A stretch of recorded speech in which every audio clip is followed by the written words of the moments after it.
Welcome, everyone.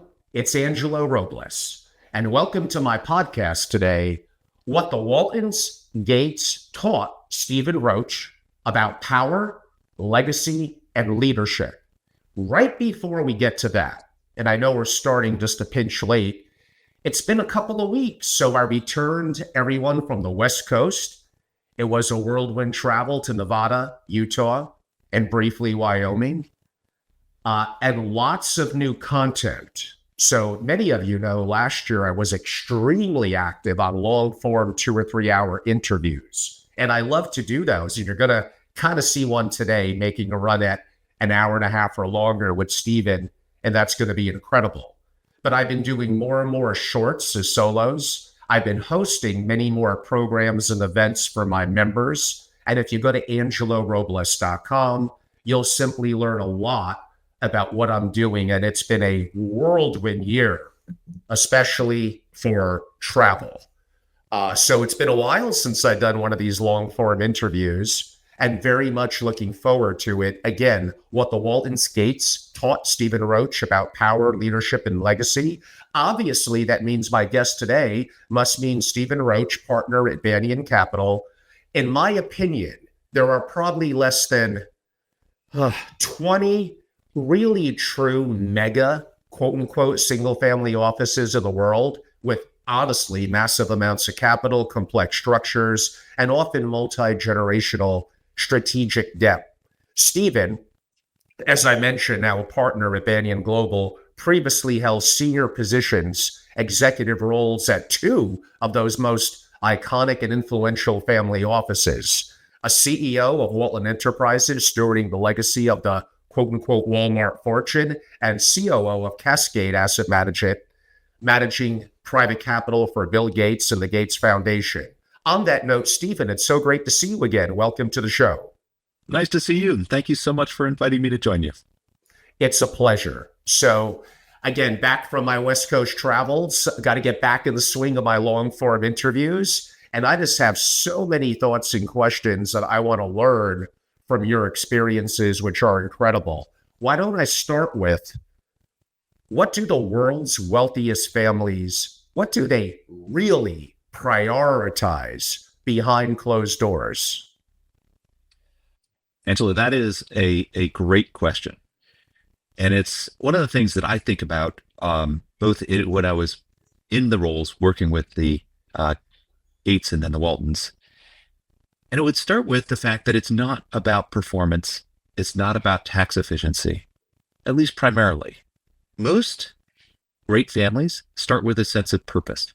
What are we doing together as a collective family? Why do we want to stay together? How do we want to think about our legacy on a multi-generational basis? And you have to start there, because otherwise what happens is, instead of your family really driving the purpose of your wealth, your family being at the lead, the wealth becomes the lead. And so what I talk about is, you don't want the family to serve the wealth. You want the wealth to serve the family. And in that way, what you're doing is you're giving an opportunity for that wealth to create the space, the potential for the family to reach its personal, its business, its philanthropic aspirations. That's what the great families do. They think about the financial capital as one of the areas that they want to grow and develop over time, and not necessarily the predominant one. I'd love to explore a little bit more about that at some point in our conversation, because so many families focus on wealth preservation and not wealth growth, but that's a smaller piece of the pie. That is part of what makes a great family, is thinking about that wealth in a different way. But the really great families understand that in order to be a successful multi-generational family, you've got to be thinking about values. You've got to be thinking about purpose. You've got to be thinking about those aspects of being a family that aren't necessarily related to the fact of the wealth, but are related to the fact of being a family and all the dynamics that entails. And I'll end this thought with one additional insight, which is, the leaders of great family offices understand that their role is more than just being a steward of the financial wealth that they oversee. It's also about playing a part in helping create a very positive family dynamic. So thinking about sometimes you're a diplomat, sometimes you're a therapist, sometimes you're helping families who might have what we sometimes call fake harmony. And that's another topic that can be really interesting to delve into. What does that mean, fake harmony? Why is it fake harmony that often leads to failure in family offices? And so those are the kinds of things that as a family office leader, you should be thinking about. And so really great families, it's about nuance. It's about the breadth of experience required to be successful. And it's about thinking on a multi-generational basis. Wow, that's great. So let's dive a little bit into that, and we'll come back to that throughout our longer forum interview. I agree with you that it starts with purpose. From the outside looking in, people are going to think and almost chuckle, that's almost all too easy. But we know that it's not, especially in a multi-generational family where the rising generations may have, let's go with the word, a different purpose, different perspective, a varying culture. Perhaps in the Gates, you didn't have to deal with that as much, but certainly in the Waltons, what lessons did you learn about identifying purpose and why it needs to adapt, and all that comes with culture into leadership? It's funny. It's a great question. And I've seen this not just with the Gates and the Waltons, but I've now worked with more than a dozen other families. And I also am very close to many other family office heads. And so this is a discussion that we have quite often, and it's a recurring topic. What actually is purpose? So some people will talk about the purpose for their family business, the operating business from where the wealth came. Some people talk about the purpose of the family office. Well, what is this family office? What should it be doing for us? Some people talk about the purpose of the foundation. I like to go one level up. I like to go to the canopy level, where you're talking about the purpose for this family staying together collectively on a multi-generational basis. And that's where I think a lot about, are there archetypes of families? Because you see some families and they say, we're an entrepreneurial family. Other families will say, we're a family all about leadership. One of the great families in the history of America is the Rockefellers.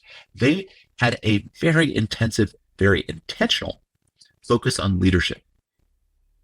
In fact, one of the things that they used to say, and probably still do, is that what they were training as Rockefellers is to be a Rockefeller. And that meant to be a community leader, to be a philanthropic leader. There are over 250 lineal descendants of the Rockefeller family today. And what I think you'd find is that that is a group of people who have a very cohesive understanding of their purpose as a family. You might have a family that's about impact. You might have a family that is about politics.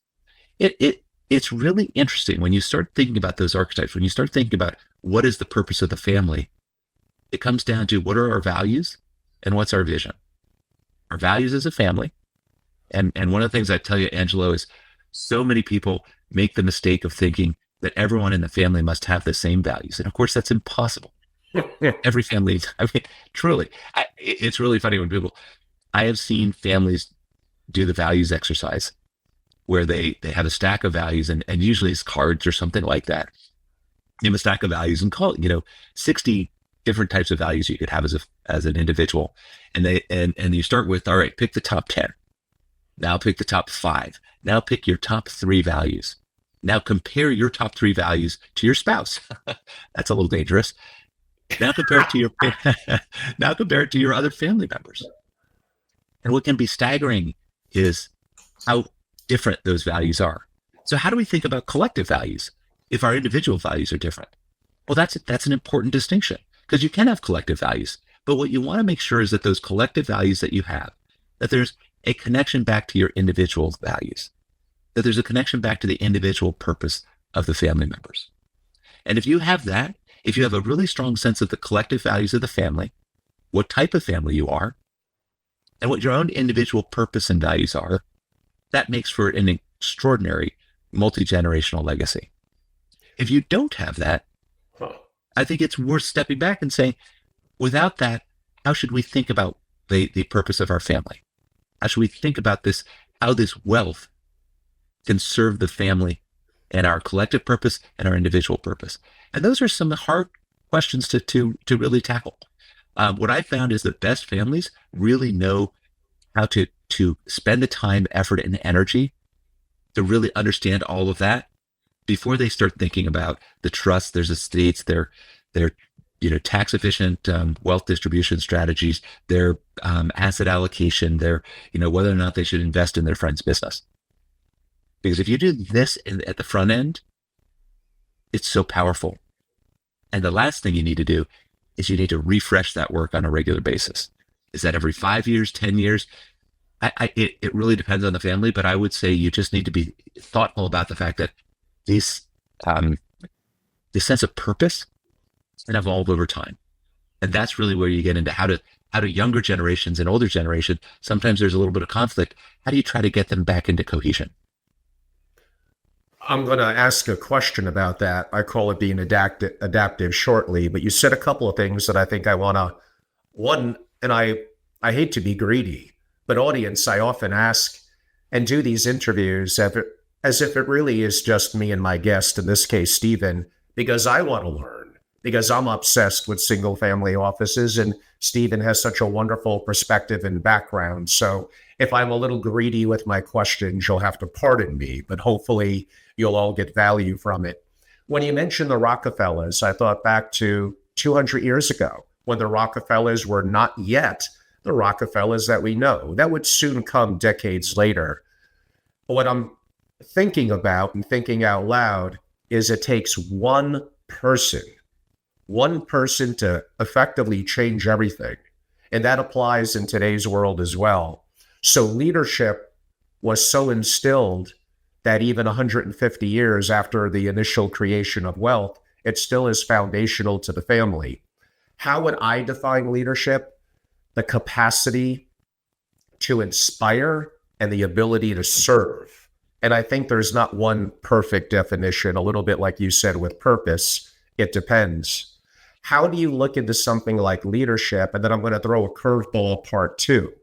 Being an aficionado of the single family office, the Rockefellers perhaps being the first, in the 1880s, they hired their lead executive, who was not in finance, legal, or accounting. It was Frederick Gates, who I believe was a pastor, was a minister, which implies he probably knew how to listen. He had an understanding of history, and he understood the nuances and emotions of families. So I'm throwing a lot at you there, from it takes one person to leadership, to the importance of the executive, who's the head of the family office.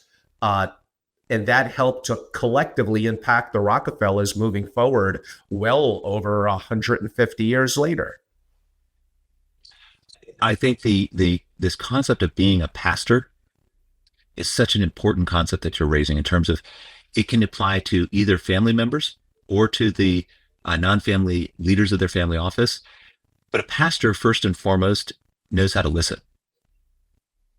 And a pastor understands that in listening, you derive your superpower, because you then understand, and then you can seek to get others to understand you. But when you understand, that is a position of power and strength in terms of understanding how do you then lead. And truly, the best leaders lead from behind, right? I'm sure you and I, Angelo, could talk about positional power versus the power of influence for the next 90 minutes. And I am such a believer that people see positional power as more important, and it is not. The great unlock is to understand, how do I influence people even if I don't have positional power? Because the truth is that in a family, you can be CEO of a family office, but you can't fire a family member. And so that's one of the big distinctions between being a family office lead and being a lead in a typical corporation. And even if a family business is slightly different than a family office. One of the things we talk about with a family office, which I'm sure you can appreciate, is a family office is a co-op, right? Because the owners are also the customers. And so you have this really interesting phenomenon where the way that you can build effectiveness within that co-op is, again, you have to listen. So I think of listening as a superpower for any family office lead, because that is the core to being a successful diplomat, the core to being a great therapist, right? So if you go back to that, the pastor who was the first Rockefeller family office lead, that doesn't surprise me. I did not know that story, but it doesn't surprise me at all. And I am a huge fan of tax lawyers and tax accountants. I think they're absolutely extraordinarily important for great families, but they don't often make the best family office heads, and not because they can't. It's just they typically have a sense of a set of skills that are very technical and specific and make them great at what they do, and they haven't necessarily developed these other skills that are so important to leadership. And it is, as you know, as much EQ as it is IQ to be effective in working with families. And great families also know how to be very open, honest, and direct with their family office heads and the family office executives, so that the family office executive can be more effective. So all of this plays into this idea of how do you create a great family office? It's subtle, honestly. It's nuance. It takes time and effort. It's not just because you have great wealth doesn't make a great family office. And again, it goes all the way back to that concept that you don't want your family to be in service of the wealth. You want the wealth to be in service of your family. And in order for that to happen, you really need to understand, what is it that my family is seeking to achieve? What are our aspirations? And 150 years later, the Rockefeller family is one of the most extraordinary families in American history and probably the history of the world. But, there are families that are, many generations deeper in Asia and Europe and South America. So those are also really interesting stories to tell. Well, since you bring it up and going a little bit off script, which I love to do, you are correct. In my travels to Europe, I can think of the Habsburgs, having met some of them and other families. And one of them, Octavian Pallotti, that I interviewed, boy, I don't know how many generations, Stephen, but when I asked him, how far does your family go back in terms of, let's call it, having wealth and legacy? Oh, Angelo, about 1,050 years. Like, okay, that's in the Habsburgs about 700. So you are correct. The Rockefellers are relatively a newbie. So yes. My question in trying to craft a question is, I did ask him in terms of things like legacy and leadership. And I also asked about assets, and he mentioned things like land, art, gold, even diamonds and gems, things that have withstood, quote unquote, the test of time as assets that have held their worth. He also spoke about it. It may get to be a little bit of a sensitive subject. Yeah, we do understand that if the masses were to ever rise, there's way more of them than us. We do need to have a balance of a level of influence and fairness in society. Now, we could argue then members of the family went into clergy, which he said, went into military, and went into politics, basically three things. Mm-hmm. Maybe today's variation of that could be media, investment banking. The world has changed, but the concept of maintaining, and I don't know why this has a negative connotation, but power and influence really never changes.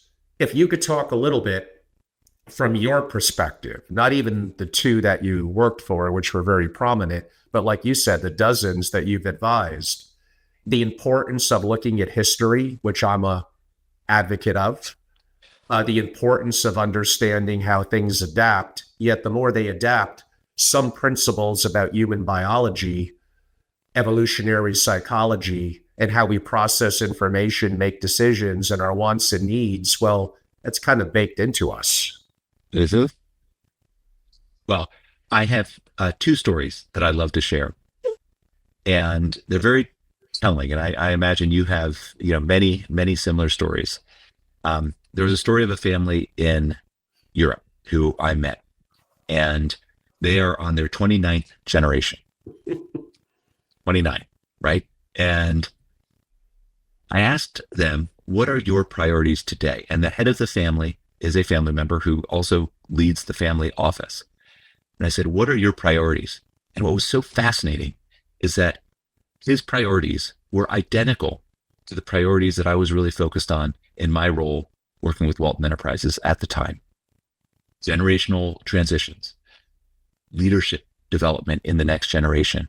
How do you incorporate impact? Something that I hope we can touch on in our conversation, given how much that is really influencing this next generation within wealth.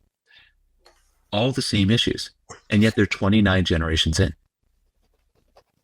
How powerful is that? To remind us that they're not new issues, they're hard issues, and they're never fully solved. But the idea is to continue to return back to them, so that you're thinking about them, that you're really engaging with these issues because they're important to get right if you want to have a 29 generation family. And I got to tell you, 29 generations is a lot. Okay, fast forward, I met them a few years ago. Fast forward about 6 months after I met that family, I had an opportunity to meet a family from India, a royal family from India. And I was talking to the prince and princess of that family. And I said, how many generations are you? The answer was 99. I mean, to say my jaw dropped to the floor, Angelo, I mean, I'm not even sure I understand the math on 99 generations. It's an extraordinary thing. Extraordinary. Now, with 99 generations, there are so many decisions you have to make right over time to ensure that your family still has that. They literally live in the family palace. The art is the art that they've been living with as a family for more than 1,000 years. The reason I got to meet them was that they had, for the very first time in their family's history, taken the art out of their palace and had a special exhibition at the Freer Sackler Gallery in Washington, D.C. And my wife just happens to be on the board, or happened to be at the time, I should say, on the board. And so we had an opportunity to see that art, which was extraordinary, but to also meet the family. And to understand what that means and how to get to 99 generations is to really get an insight into what you should do today when you're at G1, when you're at G2, and the G2 to G3 transition, which you and I both know is actually the most difficult transition. It's not G1 to G2, it's G2 to G3. And so really thinking hard about the implications of that is so interesting and fascinating and fun. But it also speaks to the fact that these are even as you said, these are human problems that have existed and will exist in all the past and all the future. Yes. And audience, I promise, speaking of the future, yes, we will get to AI and some of Stephan's perspectives and feedback that he's getting from the families. Stephan, I'm kind of known as the AI guy in the family office world. I don't know if that's a good thing. I don't know if it's a bad thing either. It's not the reality. But we'll get to some of that. But I think it's important to build up. So what you said was from second generation to third. Correct. That's historically been the most challenged. But I would like to talk about something that a mutual friend and colleague noted. I believe it was Dennis Jaffe who stated, it really is up to the second generation whether they want to be, let's go with the word, a dynastic family. Why, and I know you're not Dennis, but why would Dennis say that? And has that been your experience? Your experience with the Gates wouldn't quite transition into that, but with Waltons, it probably did. And with other families. Why is it so important for that second generation to decide we are going to be a dynastic family? Well, I love Dennis Jaffe. I think he is just an extraordinary gentleman, and I use the word gentleman very deliberately because he is somebody who is willing to share his experience, his insights, his ideas in a way that not many people in the family office world have had as much influence as Dennis. And I joined BanyanGlobal full time recently, and I got to know Dennis, probably the last 2 or 3 years, and he's a gem in the family office world. But I'm going to disagree with him. Okay, let's do it. The reason is, I think you have to make that decision has to be made every generation.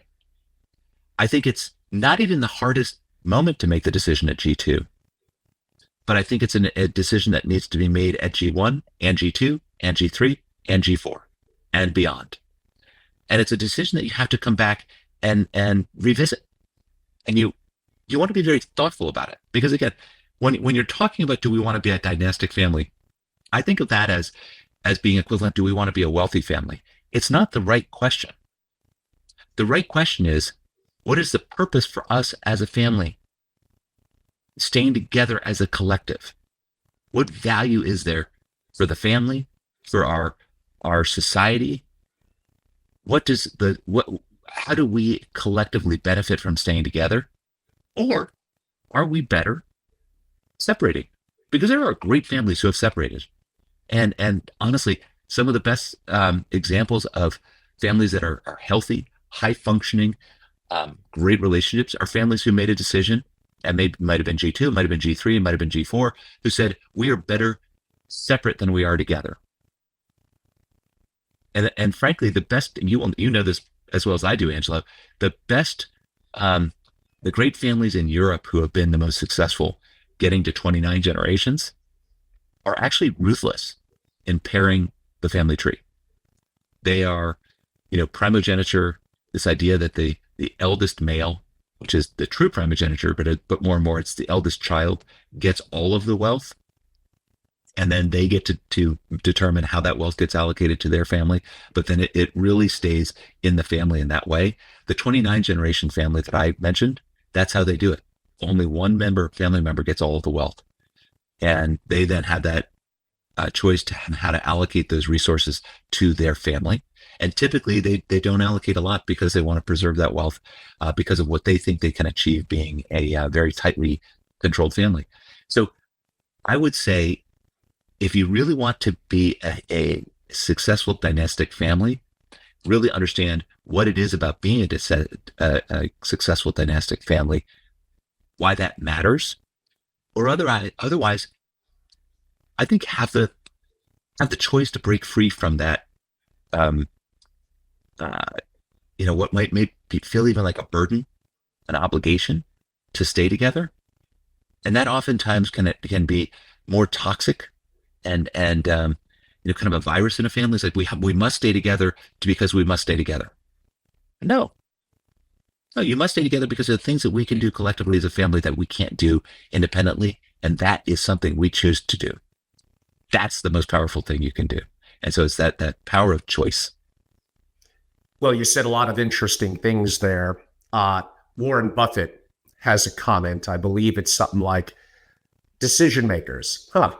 I believe in an odd number and it's less than 3, implying that a singular person who's qualified streamlines things for everyone. Not everyone wants the pressure of making tough decisions, the burden, and sometimes the hate that comes with it. I agree that streamlining it, some would say that's a little top down, absolutely makes it easier. And maybe that's not to be discounted. I don't know if it's fair. Fair is a word that could be, we could debate that. And that goes to governance, which is how decisions are made. Is that implied in a board of directors? Is that implied in a mission, a vision statement, a family constitution? And with each generation taking, let's go with the word power, apparently I like that word, how do those documents adapt and evolve over time, and should they? Oh, yes. Great questions. All of these.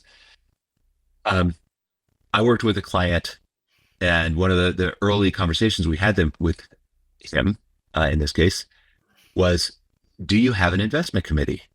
And he said, of course I do. I look at him in the mirror every morning. and I quite appreciate that.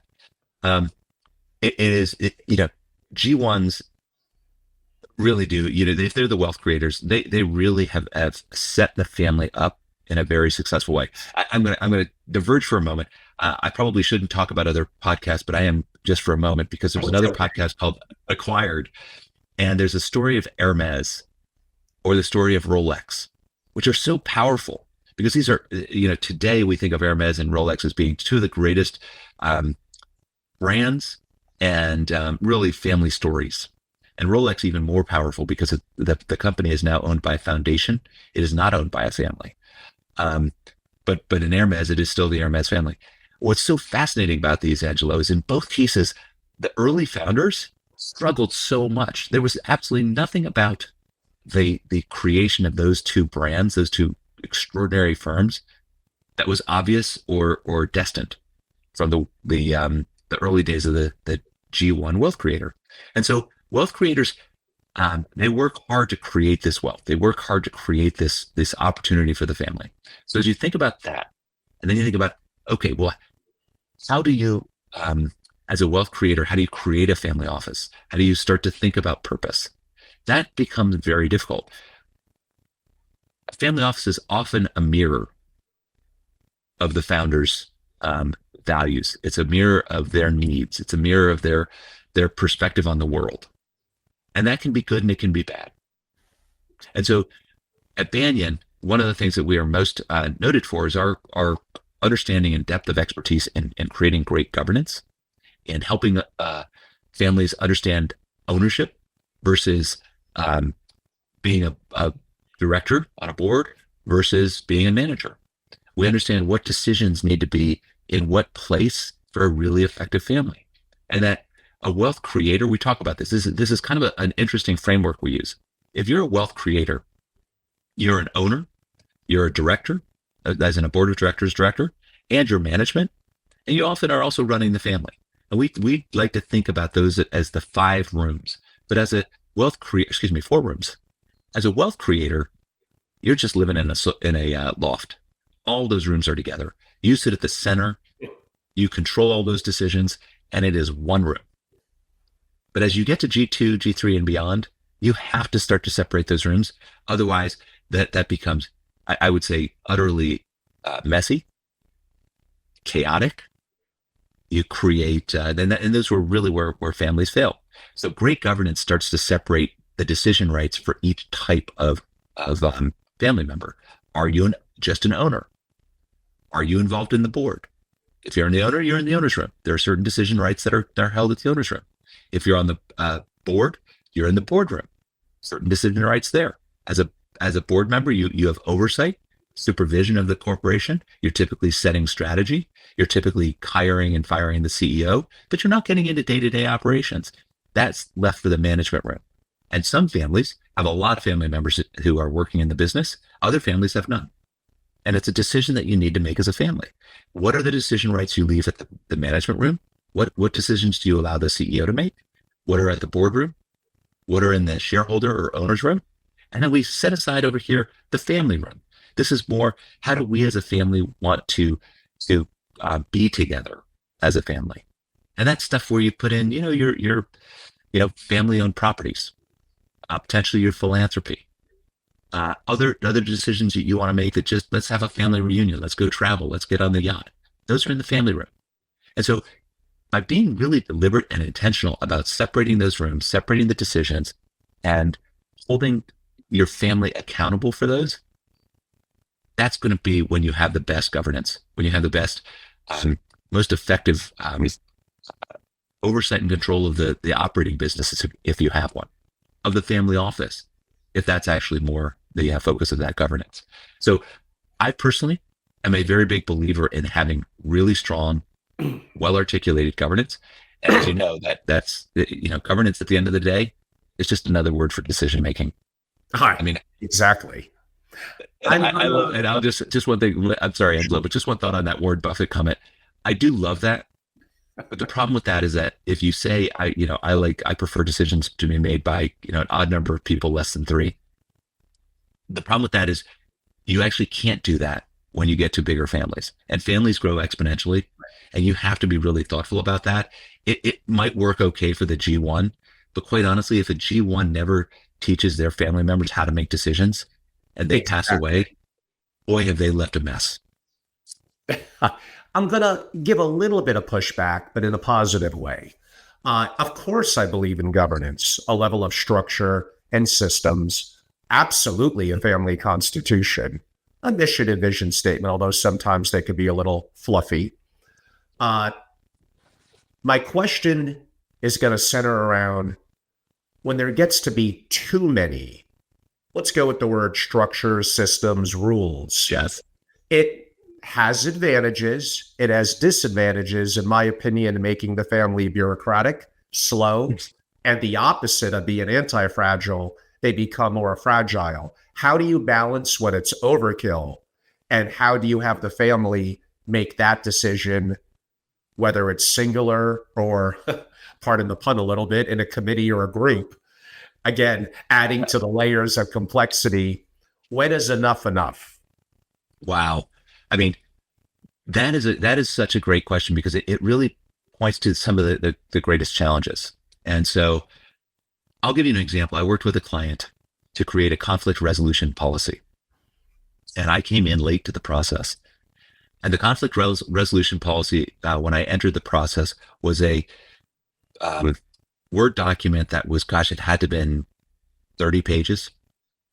And 25 of the 30 pages were just a chart listing every single potential conflict, and then essentially a path to resolution for every single one of those conflicts. I looked at that and I said, well, that could be an infinitely long document. Think about how many different conflicts you have. And think about the conflicts that you as a family bring to the table every time you sit down as a family. I always talk about the fact that when you get into family boardrooms, sometimes you don't leave at the door when Bobby pulled Sally's hair at age 10. And you have to. And so how do you resolve that? Right? So we went back to the drawing board and I said, my goal is to get this conflict resolution policy to a half page. And I think we can do it. And we did. And the conflict resolution policy got down to essentially family member who feels that they have been in some way wronged by another family member. They have a set of obligations. Number one, to raise the issue directly with the family member who created the offense. If they do that and they don't feel it's adequately resolved, there was a group of family members who served in a capacity to help participate in conflict resolution, and they would go to that group, and then that group had a plan for how did they, essentially listen to the complaints and try to help resolve those complaints. Often that group could bring an outside therapist in, or an outside professional coach in, somebody who could help do the conflict moderation, facilitate the right conversation that needs to happen. And then step 3 was essentially, if that group felt like this particular issue was sufficiently bad, that family member could be on a temporary basis kicked out of the family council. So not have their vote for that period of time not be effective. And I will tell you, it has been several years and nobody has gotten to that level. Right? Excellent. The reason is holding people accountable. It's very hard to hold people of wealth accountable. That's the other side of wealth. And I think you know that, Angela, that's one of the real challenges is how do we hold people accountable when they have that much wealth? And of course, the wealth often brings the power and influence. So being able to hold a family member accountable for their behavior is really important. But what you hope to do is create an environment in which you never have to hold them accountable with a tool that is as threatening as we're going to kick you off the family council. But at least it's there. It's there, yeah. Like I was going to say. So to me, those are the kinds of things when you talk about policies and boards and governance and creating sclerotic big bureaucracies. As well as I do. People say, well, government is so bureaucratic. Well, you know what is also really bureaucratic is Microsoft, right? One of the greatest companies in the last 150 years. It's really bureaucratic. Why? Because decision-making when you have that many employees is hard. And if bureaucracy and governance and decision-making are all the same thing, just 3 different words. So how do you make sure that you have a streamlined governance that makes sense for your family is to consistently, with vigor and rigor, refresh your governance to make sure it's meeting the needs of the family. And I'll give you two thoughts. One is you have to move at the speed of the family. You can't move faster than the family can move. And if you do, the family won't keep up in it. And whatever you do in working with the family, if you're a family member, you can't move faster than the family, which doesn't mean you have to move at the slowest family member. That's a different thing. But you have to work with the family to move them at a speed that is appropriate for that family. And the second thing I'll say is that you want to make sure that your governance has outside independent non-family members, because that's going to make it better. And I just believe that in my heart and soul, that when you have an independent non-family member in the room with family, that moment, that time when Bobby pulled Sally's hair, that won't get raised. Why? Because the family member's kind of embarrassed to say anything about that. They sit up a little straighter.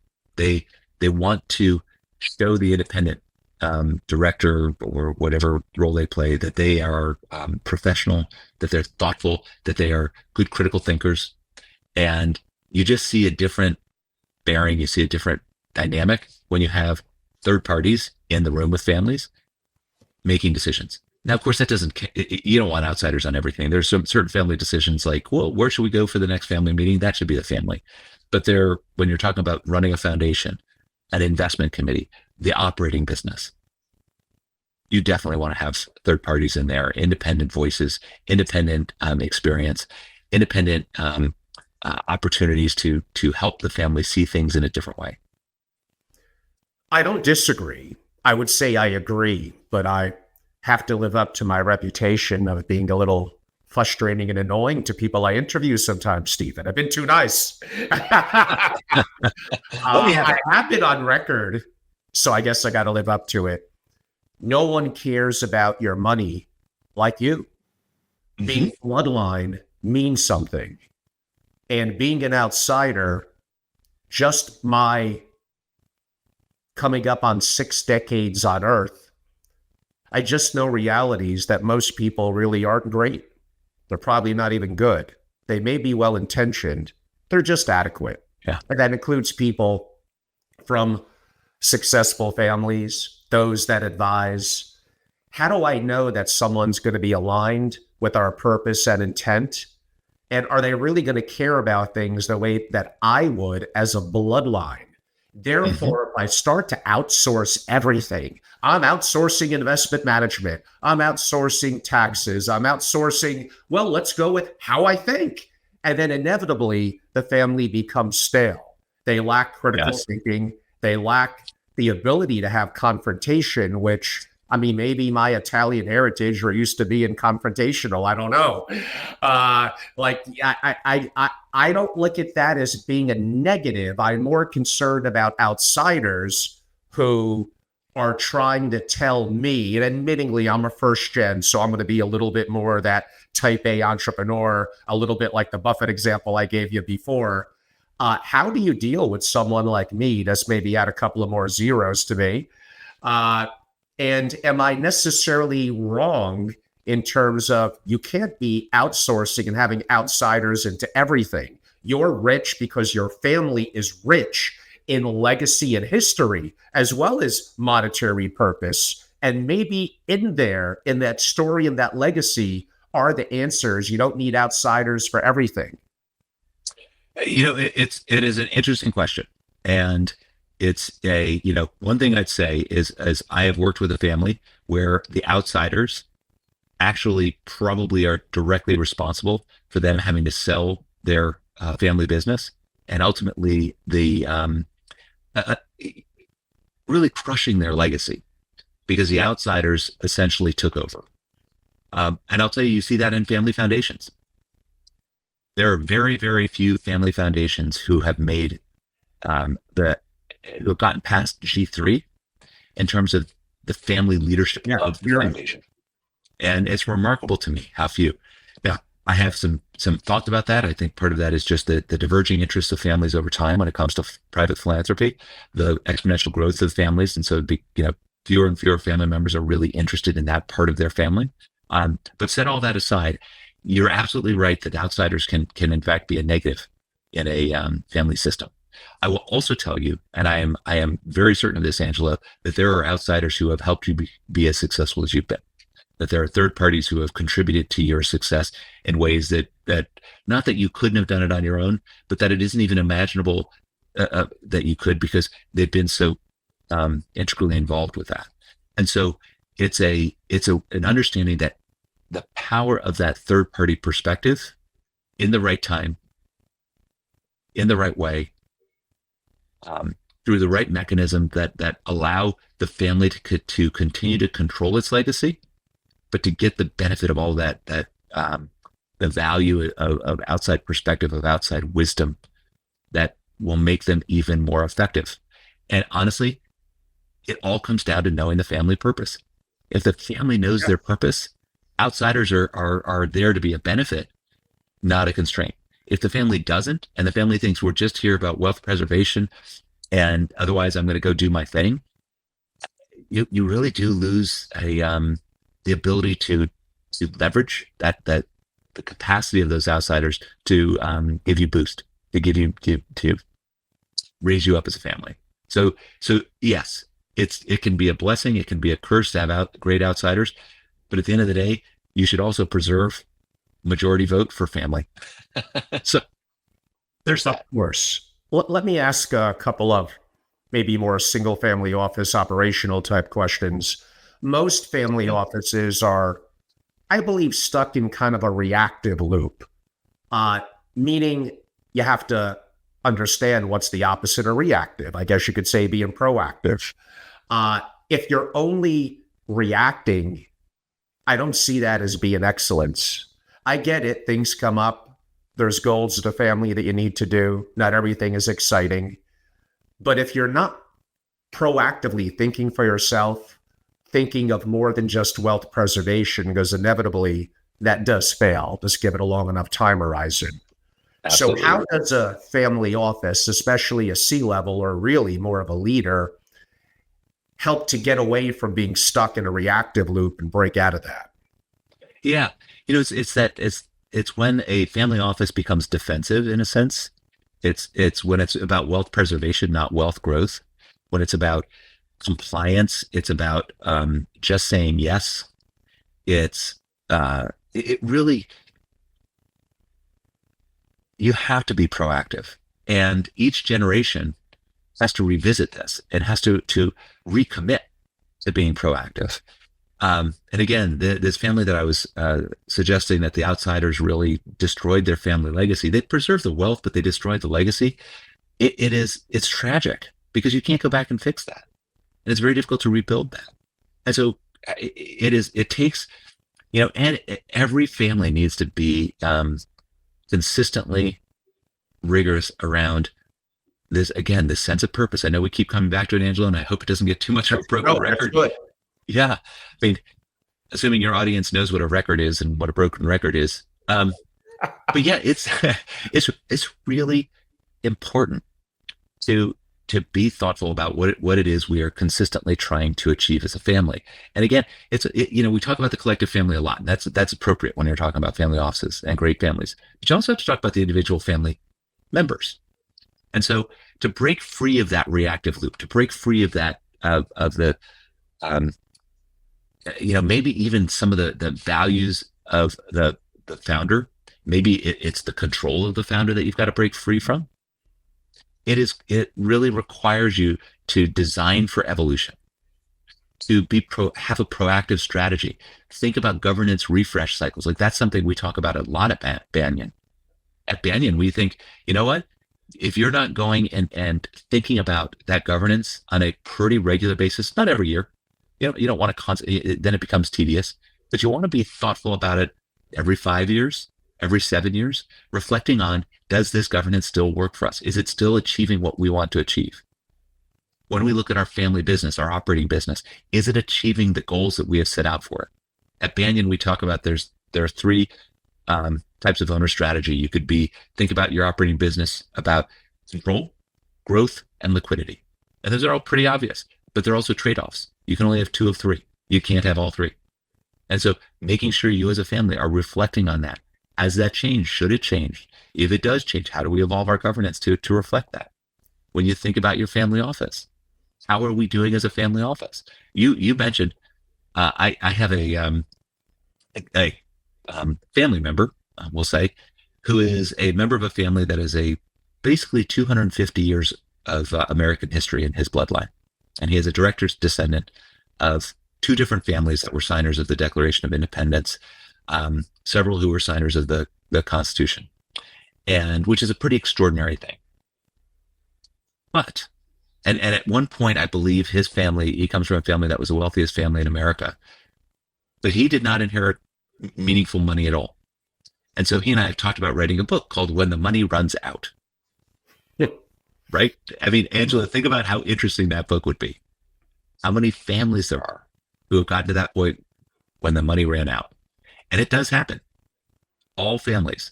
It is very unusual to have family, it is far rarer to have family wealth stay. So what do you need to do differently as you think about that? How can you become an enduring family? And I don't like the word dynastic. I do think that has some negative connotations, but I think enduring is extraordinary. And I think about that for my own family. And like you, we're missing a few zeros on our family wealth, but I do think about our family values. And I think about how do those get passed down successfully? Our family, a sense of purpose, a sense of commitment to our friends and our family and our community. Those are the things that my children will inherit from me, since they won't inherit dynastic wealth, right? So I think all of this, the reactive loop, is what you get in when you really refuse to address these topics in a really positive, thoughtful, energized way, because you become defensive, protective.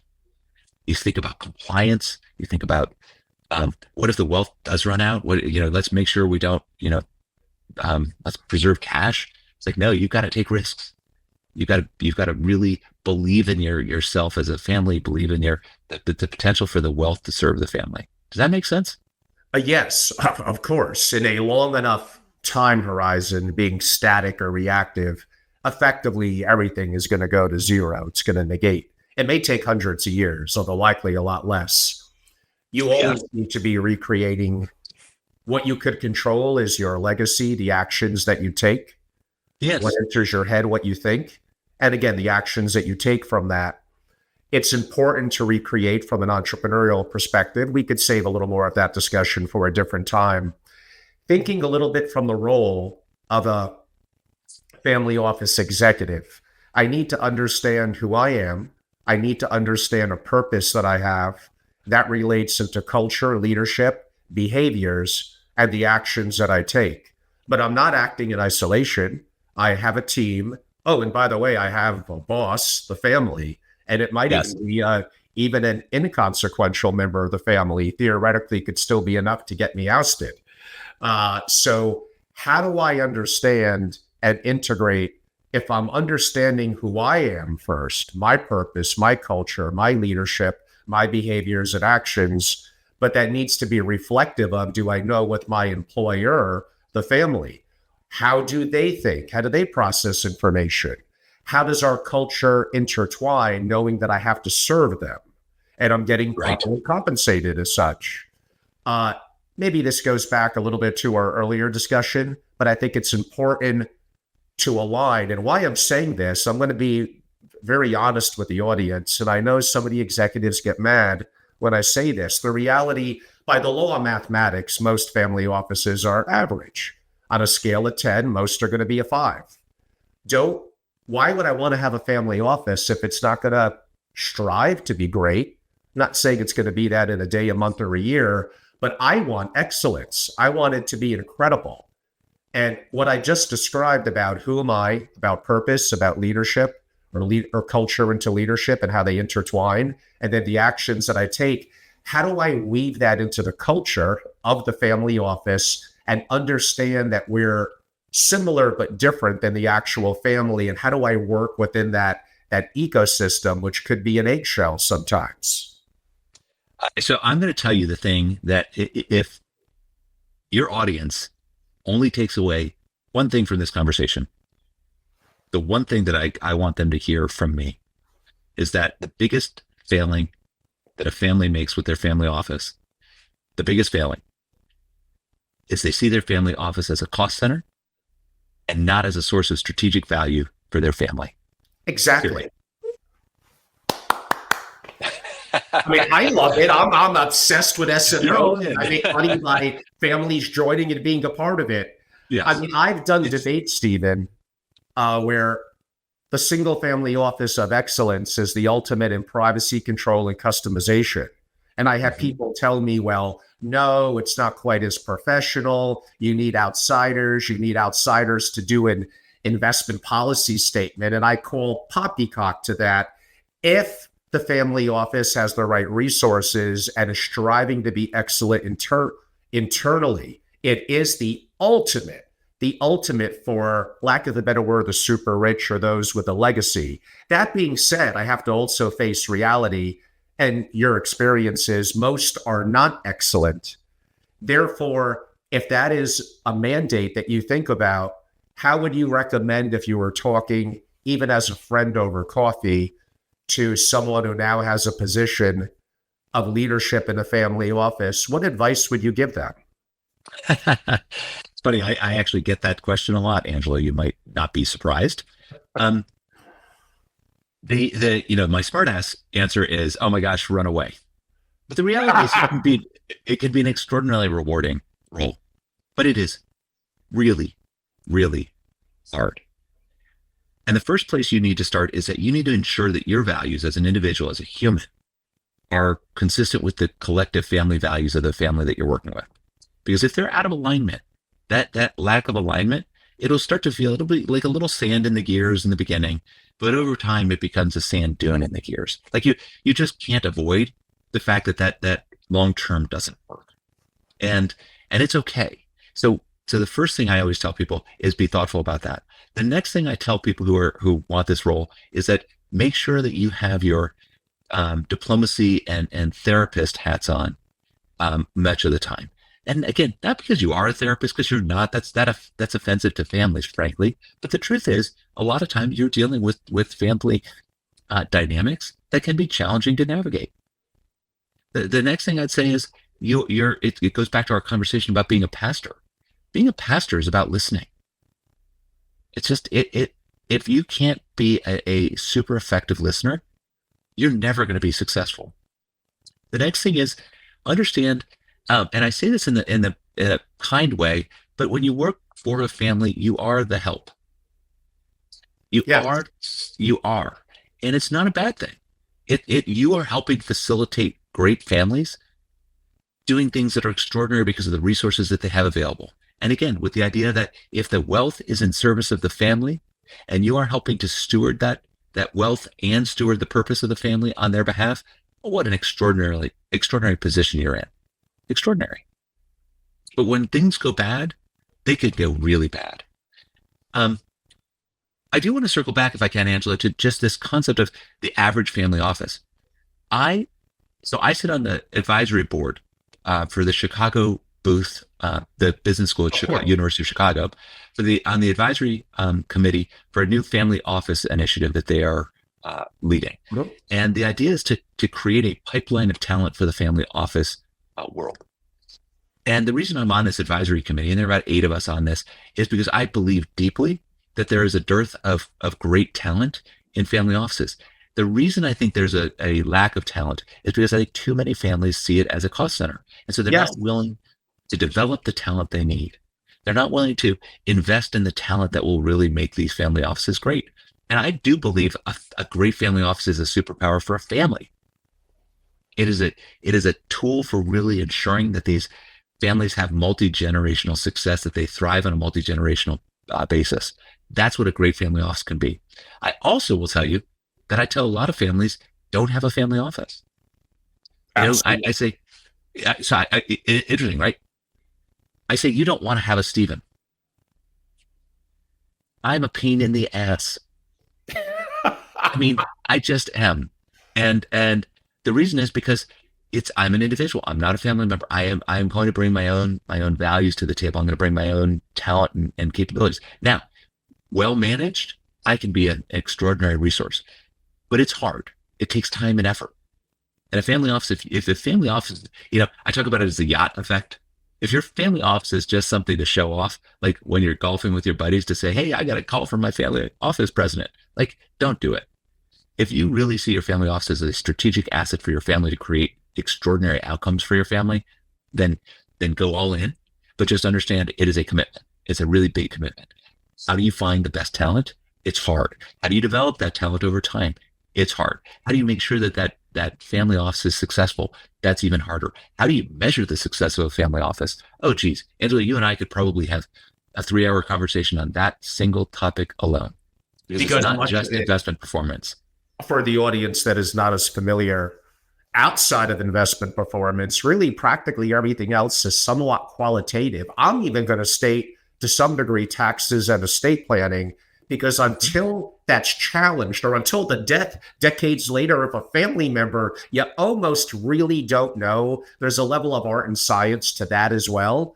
But a lot of it comes down to, but Angelo, I think I'm doing a good job. I'm quantifying this and that. I'm like, how does the family feel about you? Because if you have one influential family member that is not feeling you in a good way, I don't think it's going to work out long term for you. And that's on you to figure out that issue and help address it. How do you make the family feel qualitatively, or how do they feel qualitatively about you? And so a lot of that has nothing to do with numbers and metrics. No. And that gets to, we talked very early, you made a comment about vision and it being soft in families. I will disagree with you. I think a vision is actually important. If you do have a vision correctly, it can be very important, because to me, a vision is time bound. And within that vision should be very clear success metrics. And investment performance is one of them. But even that can create conflict. I think about families who, when they think about their wealth, at least some of that wealth is going to go into investments that they know is not going to drive top quartile performance, but they do it because they've got other reasons for doing it, other really good reasons to do it. Maybe they're investing in their companies in their hometown because they want to make sure that they're creating the next generation of great businesses in their hometown. That's awesome, but that doesn't generate necessarily top quartile returns. That might be, average returns. It might even be below average returns. But it's really important because we're measuring this in another way, which is, how do we build a great community around us? Well, that then tends to start to put you and the investment professionals in maybe not conflict, but definitely having different expectations of what we're trying to accomplish. So that can be hard. So even investment performance, as you said, is not always clear. And tax performance, oh my gosh, Angela, one of my favorite examples to share with people about taxes. When you're a tax lawyer, your job is to create extraordinary opportunities to reduce your tax, right? Whether through estate planning, through corporate entity structuring, whatever. That's your job. And so there's a family member that I had as a client who was sitting at a table with me and went quiet for a moment when I asked her, what is it that she was hoping for her children? A question that is always a great question to ask to really understand what a family is looking for. It's like, what are your hopes and aspirations for your children? All of them were late teens, so they weren't quite young adults, but they were, not young children either. And she said, you know what, Stephen, I screwed up. When I started this job, where she was wildly successful, her lawyer told her to put most of her stock options and stock positions into trusts in benefit of her children that were irrevocable. And she said, if I had any idea what would have happened with that stock, I never would have done it. I didn't have any intention for my children to have that much wealth. And there's nothing I can do about it today. Absolutely nothing. Because the lawyer didn't ask her, what is it that your hopes and aspirations for your children? The lawyer just said, here's the most tax efficient way to pass your assets down. And he was right. Unfortunately, the consequences of that is that she was then put in a position that was not in any way aligned with her vision and values for her family. And so really being thoughtful about that is so critically important. And the best family offices, again, start with purpose, so that they know how to build their investment policies, their investment portfolios, and to do the asset allocation. They know how to use private equity and private credit and private investments as an allocation because of the long-term capital commitments and the tax deferrals, but that creates these extraordinary outcomes long-term. They know how to use the right trust and estate lawyers to build trust and estate that map to their values. They know how to build out the other family services that make sense. If you put a kid on a private jet from age 1, you have to understand that you can't then say, we're only going to give our kid $1 million as when they come of age, because we, like Warren Buffett says, I want them to have enough money to do anything, but not enough money, not so much money that they do nothing. And it's like, well, you can't do that to a kid. It's like, you've got to be thoughtful about all this stuff. It's so a great family office helps a family be intentional in a way that creates, again, long-term multi-generational family success. That's how I think about it. But how do you measure that? I haven't figured it out, Angela. So if you've got the answer, Right. I'm totally open. I know. I hear you. Been in it for decades as well, and that's going to vary depending on family. And anything that's qualitative is, again, hard to measure other than how do you feel or how does the family feel? Yeah. That leaves it subjectives to people's emotions and feelings, even in the moment.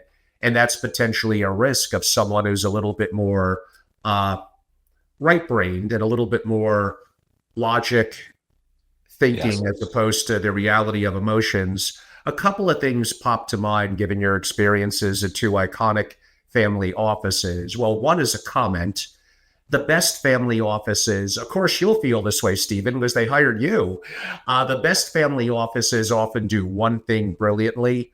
Again, family offices. Let's ignore the family dynamics for a second. How about this? It's actually moderately simple. They hire brilliantly, which means you're going to have to properly recruit, motivate, well, to a degree, they should be self-motivated, retain and compensate. And sometimes, again, they look at it as a cost center. I would almost go a little overly out of my way. If you hire brilliantly and reward success, it's almost hard on at least the quantitative aspects of the family office for that family office to fail. What I would do in terms of a senior leader is, how about remove bottlenecks? If I have incredible people, but they're bogged down by something that either they're overwhelmed by, they can't solve, my job as a more senior person is, we have a goal. How's your progress on that goal? And what bottleneck is holding you back that I want to help you on?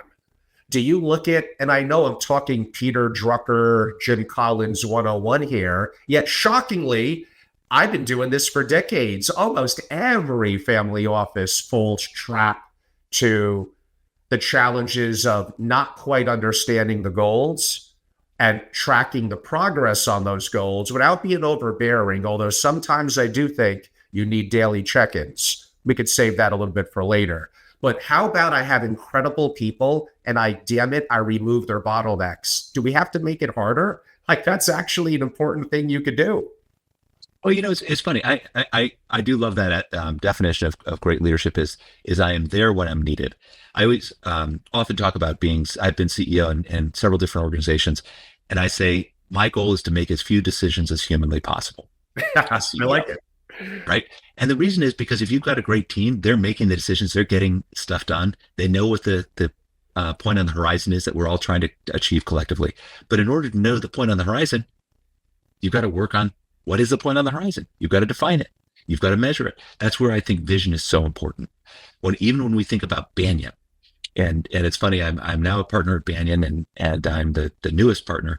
And it is really important for me as the newest partner at Banyan to have real clarity about what's our vision as an organization. What do we want to achieve as Banyan? And so I talked to the partners and I said, we have to do the same thing for ourselves that we ask our clients to do for their family offices. And we have to set that point on the horizon. What will we be at our 25th anniversary? What does it look like? What does success look like? How do we measure that success? That's the thing that I think is super important. Now, I'm going to have a slightly different perspective, and I actually think it's additive. It's not in conflict with this concept of helping clear bottlenecks, helping solve the hardest problems. Because if you ask me, what's my favorite thing to do in an organization? There's nothing more I love than getting in a room with really smart people on a really hard problem and collaborating to come up with great solutions. That's like nirvana to me. Nirvana. I love it. I love a whiteboard. Right now, that being said, I have a slightly nuanced view, which is I hire a number of people. My job is to get each of those individuals to achieve their full potential. Because if every single member of my team is operating at their full potential, that just gives extraordinary lift to the whole team. So what do you need to do that? That's sounds good. How do I do it? Number one, you have to be really, really mindful of what is the full potential of each person on your team. What can they achieve? And how do I think about that? So we do a 9-box exercise. And the 9-box is, what is their performance and what's their potential? And if I think their performance is strong, but their potential is, I kind of think of it as they could be potentially promoted 2 steps above where they are today. That gets you in the upper right-hand quadrant. You don't want the entire team up there. That's too much, right? That's everybody wants to be promoted and nobody wants to just do the work. And so you actually need people who are strong performers who are exactly where they should be. That's the bottom right. And I call those the boulders, the people who just are the foundation of the team. I had some people on my team with the Waltons, some tax accountants who were unbelievable, just so valuable. So what do you do with them? Well, you make sure that you compensate them. They sometimes make more money than their boss. Why? Because they're so important in what they do. Those are the kinds, that's the mindset, is if I've got someone who's operating at their full potential, but their full potential is the position they're in, I think that's awesome. But if I have somebody who is a mediocre performer and doesn't have much potential, you better believe that I'm going to work on either helping them become that full potential or helping them find another role somewhere else that's going to be a better fit for them. And I am a huge believer. You're not firing people. You're giving people the opportunity to find a role that is a better fit for them. And I have had to terminate many people in my career. There are some who do not like me, but most are thankful that they were able to get out of an organization where they weren't getting the what they needed to achieve their full potential and found something that they did. That's the power of great leadership, is to build an organization where everybody's operating at their full potential. And honestly, there's nothing you as an organization can't do at that point, Angelo. And then when you're solving those bottlenecks, when you're solving those hardest problems and you get people in the room, oh my gosh, that's just, again, nirvana. Yeah, I mean, I agree with solving problems, and effectively problems are endless. There'll always be problems. Yes. Well, I call that, you know what that is, Angelo? That's just job security for you and me. I've looked at in my experiences, although I like to talk bad things often about attorneys, I do have to admit, a little bit like the Harvey Specter character on Suits, I look at him less as being a attorney and more as being, I have a really big problem. I think I want you to be legal how you deal with it, although Harvey would stretch the boundaries a little bit, but I want you to make my problems go away. I generally find that attorneys at an extremely high level, and often tax attorneys, high IQ, applied intelligence, resilience, resourceful, obsessed, and actually those are traits I would look for in employees. In the family office, it's a little more nuanced with communication, emotional intelligence, etc. Yes. So it can vary. But potentially, the people that I described, if they're a little bit, well, it depends. In a small family office, one person like that could challenge things, but maybe they're more remote. Maybe it's a larger structure. They're a little more isolated. But that would go into a deep discussion about, again, hiring, firing, what we're looking for. I'm going to give a little bit of a different switch. I've adapted my opinion more so in the last 2 years. I used to be a big advocate of best practices, and I still am at the highest level. But here's my little catch to that.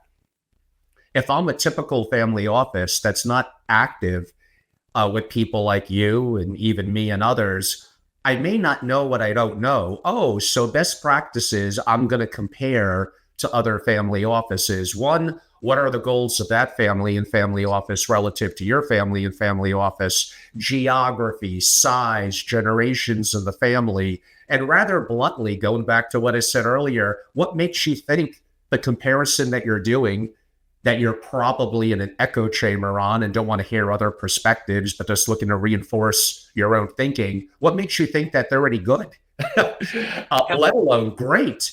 So I think best practices at an extremely targeted level are valuable. Don't get me wrong.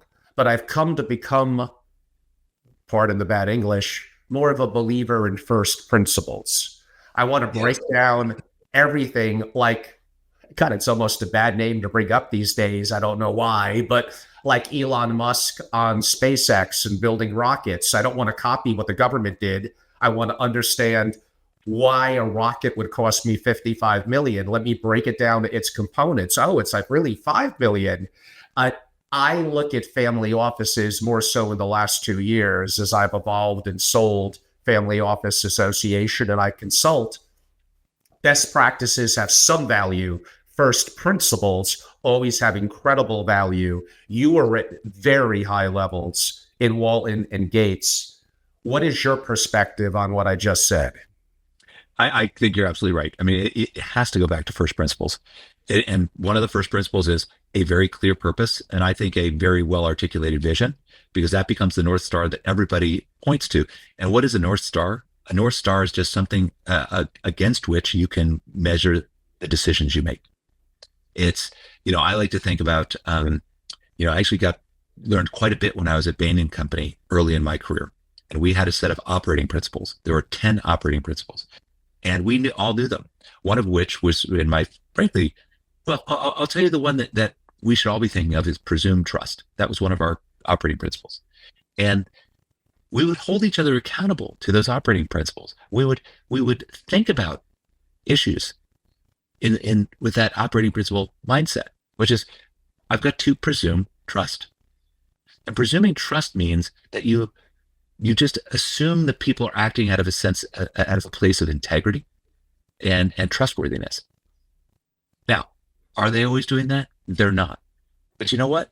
As a human, I am better off presuming trust. And so when somebody says something, I'm going to presume that they're coming from a place of integrity. So yes, all of those things are really important. Those first principles to understand what is it that we're in here to do together. And, a lot of family offices, as you know, Angelo, are really small. They might be 3 people, they might be 5 people. The family members may outnumber the family office. Those are great family offices too, but they're going to do things differently. And they're going to do things in a way that makes the most sense for that family. So I agree with you on this concept of best practices. To me, think of it this way. If I regain vision, but all I can see is black or white and nothing gray, then all I ever see is black and white. So it's all binary. But if somebody introduces the concept of gray to me, that then changes my perspective. In a way, that's what a best practice does. It comes into your worldview to say, here's a different way of doing it, which doesn't necessarily mean it's the right way for you. But at least it triggers in you this critical thinking mindset, which is, oh gosh, if I could do it this way, might also do it this way, or this way, or this way. All circling back to with the idea that we have these first principles in mind. Our purpose, our vision, our operating principles are the way that we do things. So yeah, I totally agree with you. I think benchmarking is important, but it is a tool in the toolbox. It is absolutely not to be, if somebody said, Stephen, I want to copy what you did with Walton Enterprises for my family, I'd say that's a lousy idea. A lousy idea. I mean, truly. But I'd love to help you think about what makes sense from what I did there to help you create an extraordinary family office for your family. That would be fun. Exactly. We have about 30 more minutes left with Stephen. And yes, we're going to get to some of Angelo's crazy questions, I promise. And some of you, by the way, you could feel free to ask questions. I believe I might have messed up the time in the webinar for 3:00 Eastern. So sadly, if you signed up, you may have to simply get the recording, which will be great. Just email me and I'll get that to you ASAP. But I know some of you like to interact. And if you are live, you're able to do that. Please do. Right before we go to our final 30 minutes on next gen, on AI, a little bit of investing, and some other family office best practice. I can't use that word, practice management type things.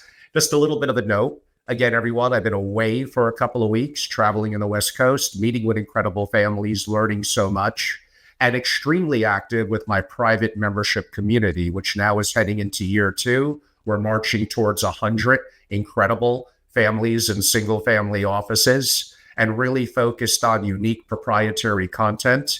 I've been in the community for a long time. I'm an active allocator myself. I've created out of Wyoming my family office structures. I'm kind of converting to an AI family office. We'll talk more about that upcoming in the spring. And I've been living through it, traveling the world, meeting with incredible families. I do have respect for others and other communities within, quote unquote, the space. And I've been a part of it for decades. But I think what I'm doing now, strategically, intellectually, is very, very unique. And yes, one of you sent a note, Angelo, how could you go an hour and a half in an interview and not really bring up geopolitics, macroeconomics, or investing and AI? Like, I don't know. This is like a first time ever for me. But see, I'm more diverse than many of you think. And these deeper thinking issues of structure and family dynamics and challenges and the history of family offices are all things that fascinate me. If you want to be part of something that is different, that is special, that is more intense and personal, and meet incredible families around the world. I'm in Palm Beach, Miami, Greenwich, New York, Vienna, Cayman Islands, Jackson Hole, LA. I'll be there for the Milken Conference hosting 2 programs. You have to join. You have to see the value in deeper strategy and intellectual insight and peer connectivity. If you want to go for free to conferences, you're going to get what you kind of should get, to be honest with you, probably wasting your time. So go to angelorobles.com, go to membership and join. We're in a very fortunate mode, having done very well this year, but still looking to grow with the right families. Stephen, in continuing, I promised I would come back to what you noted probably a good hour ago relative to the rising generation. Yes. Could I make a comment that the current model, and I'm being a little vague with that because I want you to interpret it in your own way. The current model is failing the rising generation. I'm making that too much yes or no. There's nuances there. How would you dig into that perspective? I failing is maybe too strong a word, but I love the question. What I think is happening is what happens every major generational transition, probably in the history of mankind. There probably was, they were having the same issue when, the older generation was all, gung-ho on bow and arrows, and the younger generation said, no, we've discovered gunpowder, right? It's like, it just will always be thus. I think one of the things that I've tried to stay as a, 55-year-old is as curious as I was as a 7-year-old. And Angela, one of the things I see in you and that you and I share, which is one of the reasons I was so excited about this conversation, is you share that same curiosity. If you have curiosity, it means that you don't get stale in your beliefs. It means that you're thinking about AI and how AI can change the world. And I have a really interesting, once we get onto that topic, I have a really interesting thing that I did with my family that I'm looking forward to sharing. But let's talk specifically about this concept of next generation. Well, let's be clear. The next generation craves purpose.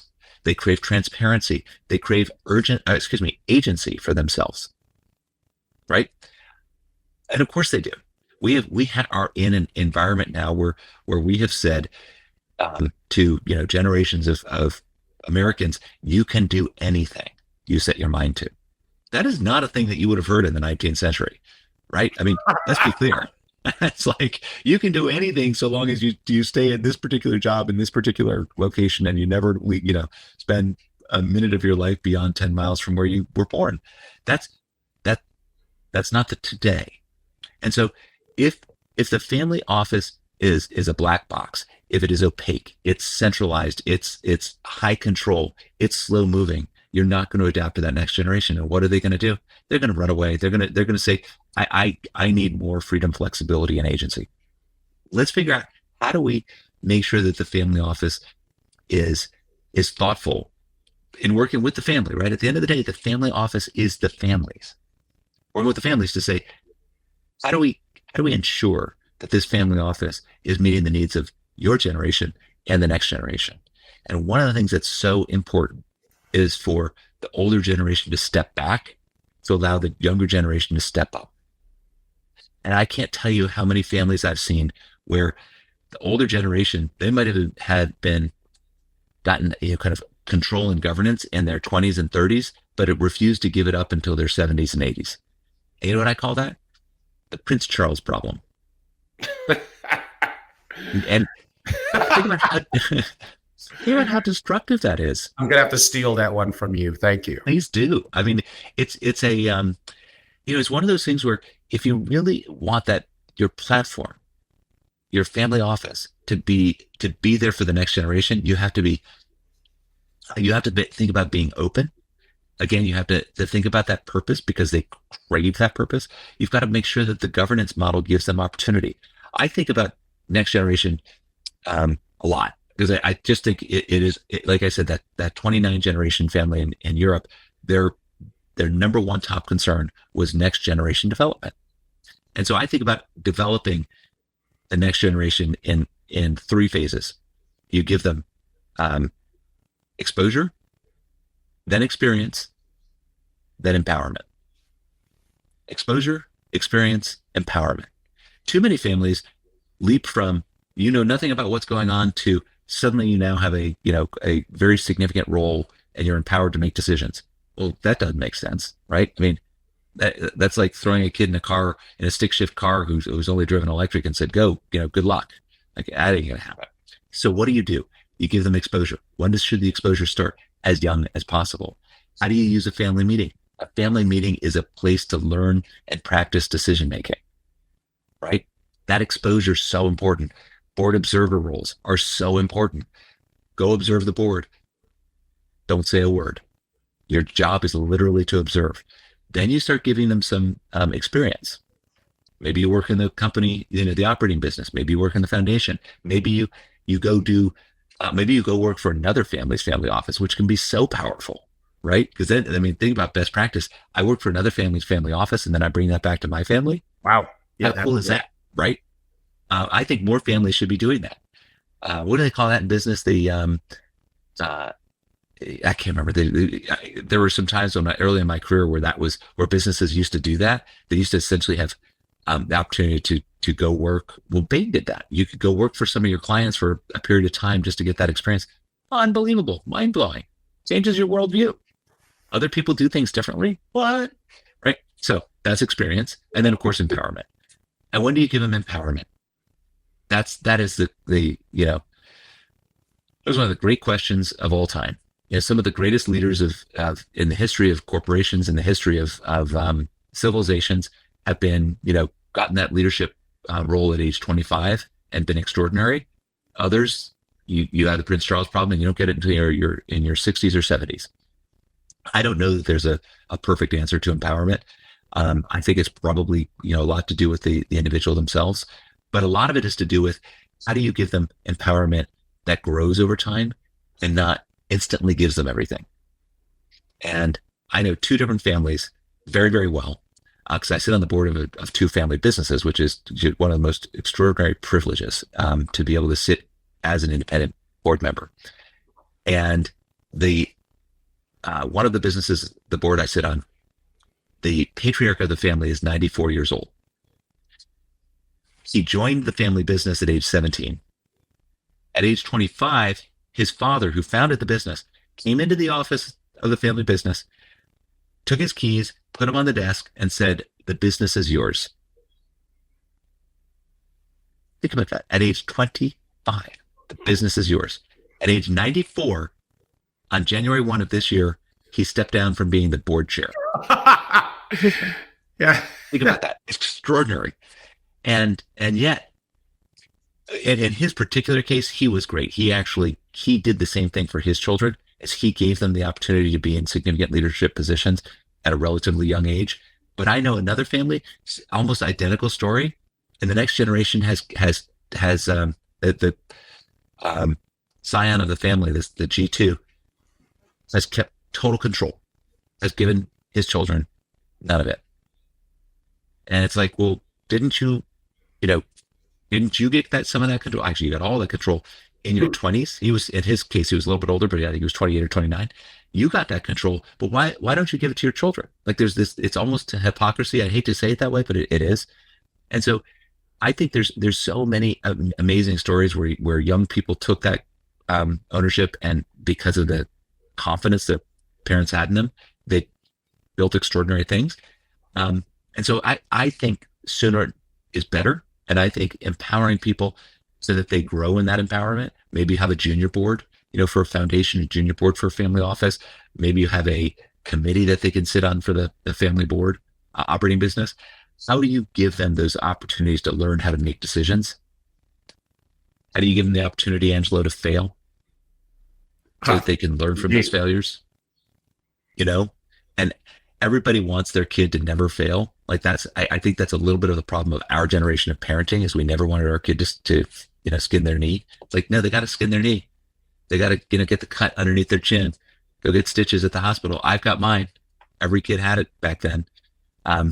That's what our I think we're a little bit missing is giving our kids the opportunity to have agency, to make decisions, to see when those decisions are successful and not. So as I think about rising generation, there's so much to it. And again, that's another 3-hour discussion. But the starting point is understand that whatever it is that motivates you, whatever your values are, you need to assume that your children do not have that same thing. And so you need to learn, listen, engage to allow them to get exposure, experience, and then empowerment. Does that make sense? It does. You kind of answered it there. I'm going to ask a question relative to that in a little bit of a unique way. Yeah, I got about 30 more questions. We're not going to have the time for that. We'll definitely do a part 2 later in the year. But I think we got time probably for 6 or 7 more. So building upon what you just said, I'm going to reverse it a little bit. What are most rising generation leaders getting wrong? And how can they lead more with credibility? Oh, what are they getting wrong? So when you said, what are the rising leaders getting wrong, or what are the current leaders getting wrong? Yeah, no, younger, next gen, rising gen. Yeah.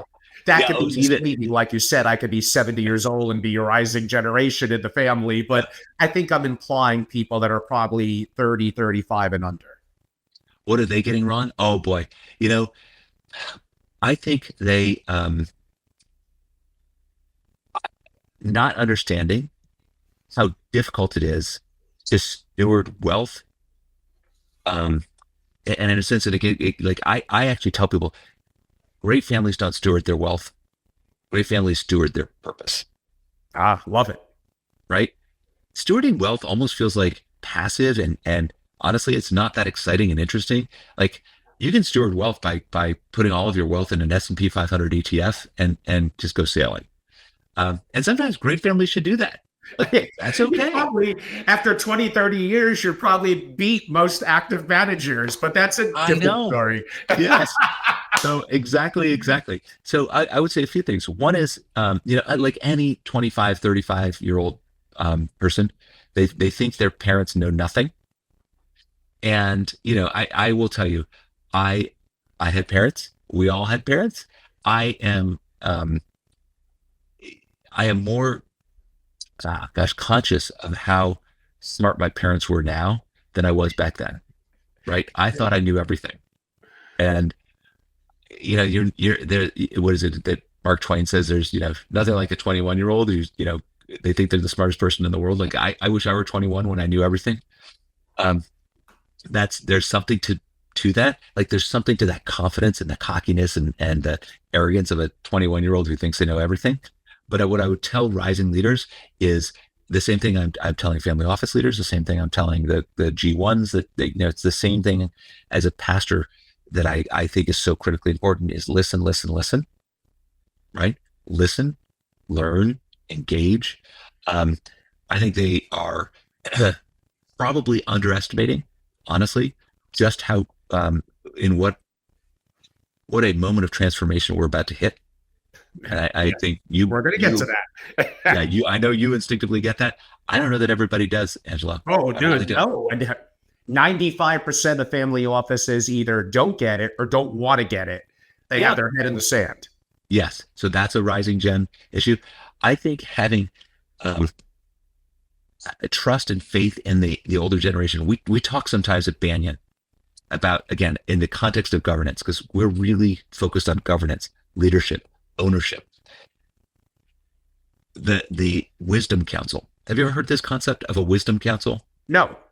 Because the concept of a wisdom council is you have your family council, right? So that could be all family members. It could be some subset of family members. It could have spouses. It might not have spouses. A wisdom council is very specifically the oldest members of the family are part of the wisdom council.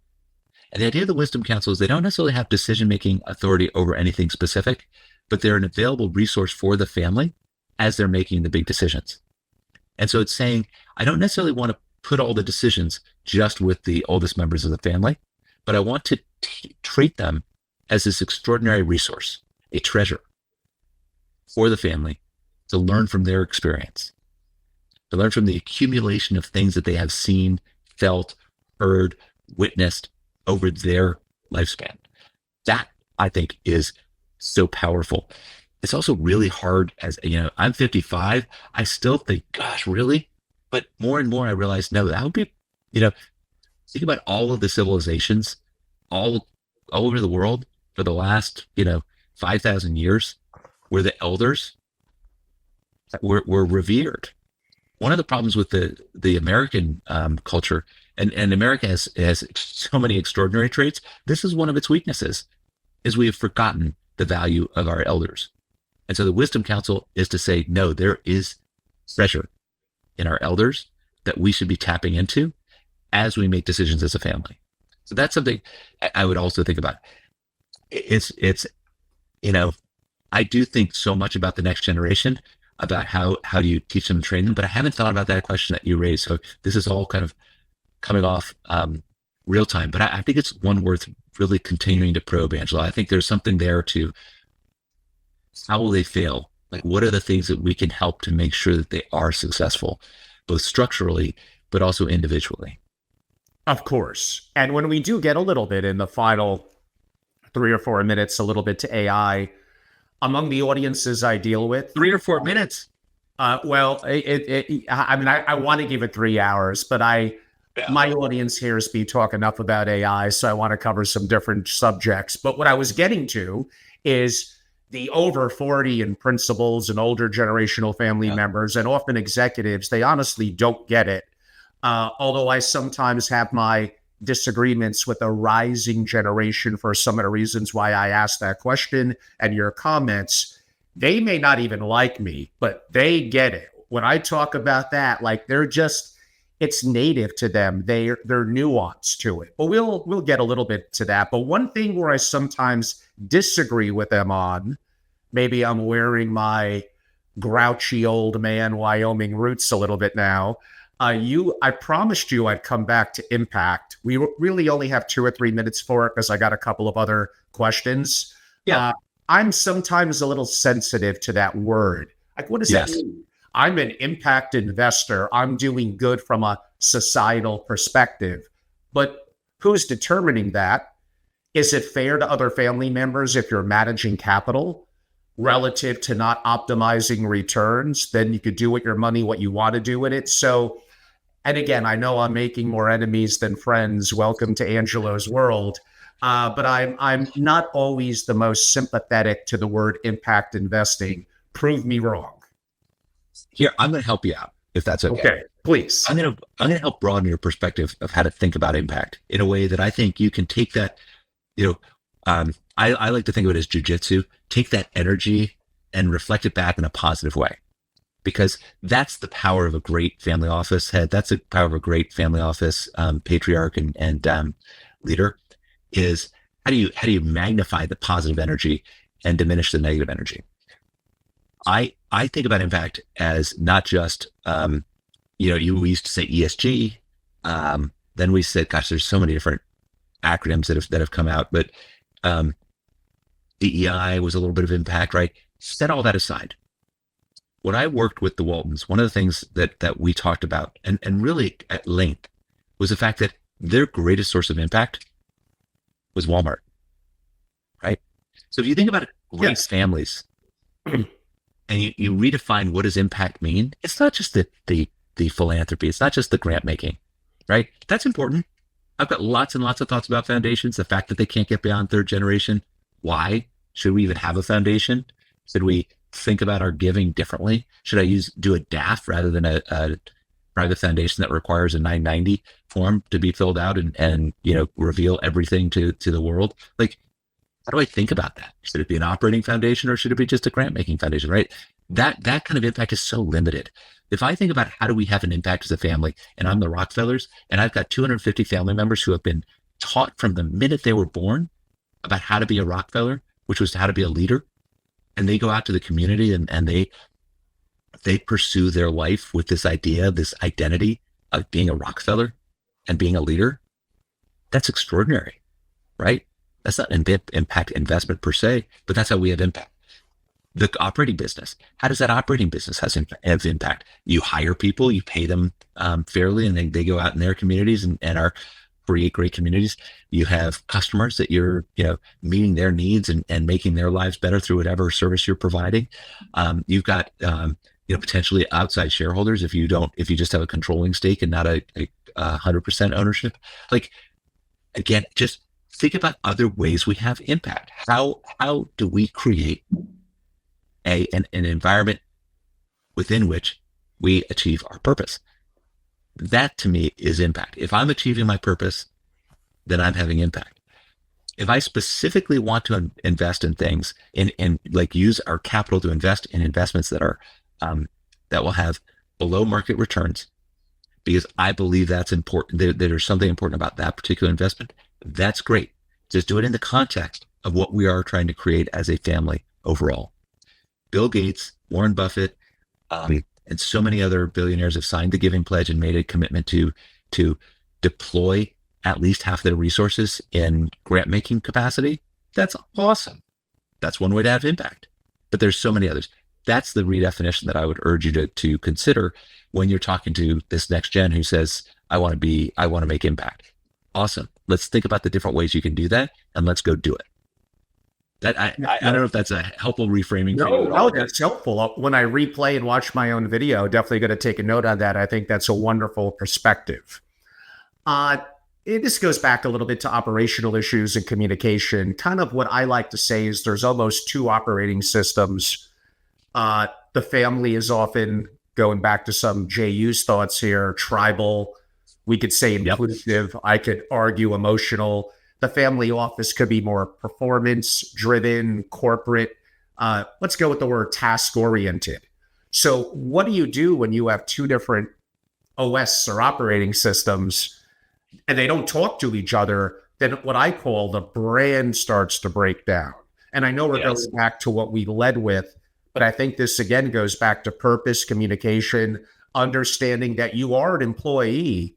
You do have a boss within the family office, and you need to sometimes check yourself and, understand those nuances. And this, why I keep on pounding this issue is because you've known hundreds of family offices. I've known hundreds, yet somehow practically all of them make this same mistake over and over. Absolutely. It's we talk about family systems. Jay Hughes, by the way, is another like Dennis Jaffe, just, extraordinary luminaries in this space. And if you think about when, Jay and Dennis were, kind of our age, the family office world was a much more opaque, more black box. You just didn't talk about it. And so I think of Jay Hughes as being, I've had a chance to meet him a couple of times, which has been pretty extraordinary, but I think of him as a mentor and role model, even if I'm not, close to him. And he really did think about some of these issues, was doing some of the deep thinking, long before you and I were. Indeed. The operating system of a family office, it better be in alignment with the operating system of the family system, or terplui, to use a technical term. It just has to be. And when it gets out of alignment, you feel it very, very quickly. And this goes back to my comment about the fact that a family office is a co-op, right? You've got the owners of the customers. And that's, there are great REI, great Seattle business. I'm in Seattle, for those who are wondering what's outside the window here. One of the great businesses of the last 25 years. And it's a co-op. It's been very, very successful. You can have the owners be the customers. But when the owners and the customers get out of alignment, in the sense that what the system is doing on behalf of the operating system, on behalf of the family office, isn't meeting the customers' needs, who are also the owners, you got a problem. And you've got to solve that fast. And you've got to understand what it is that is out of alignment and get it back in alignment. As a family office head, as the non-family member who is leading a family office, I thought about that every single day. Every day. There was not a day that I wasn't thinking about, are we meeting the needs of the family? Are we helping them achieve their purpose? I knew, because we had a very clear mission, very, very clear. I talked about every meeting I had with our team. I started with the mission of our family office. And the mission of the family office was not the same mission as the family, but the mission of the family office better be in service of the mission of the family, or we'll fail. So how do you think about that? Is you look at what you are accomplishing as a family office and say, is the set of things that we're accomplishing in service of what the family needs, what their aspirations are, what their purpose is, and what their vision is as a family? And when it's not, step back and say, how do we get back into alignment? And that can be, are we offering services we should be or not be? Are we supporting them in the way they need? Are we getting feedback from the family that suggests that we are, falling short of their expectations? All of that's important. And it, goes back to what you just said, communications, not surprisingly. So yeah, I think the operating systems need to be in alignment, but they are different, as you said, and they shouldn't be the same. I've been thinking through and asking this question to families lately. If your family lost, maybe more so for the family than the family office, but lost 90% of its wealth tomorrow, would your family office still matter? Yes. And they all have different answers for that, of course. Yeah. Well, I mean, and there's some families that could lose 90% of their wealth and still have extraordinary wealth, but others where that would, they would fall beneath that. Yeah, that's a really interesting question. I would imagine that should, there's an exercise that I've done with, businesses that have nothing to do with family offices, where you say, what could kill this business? Right.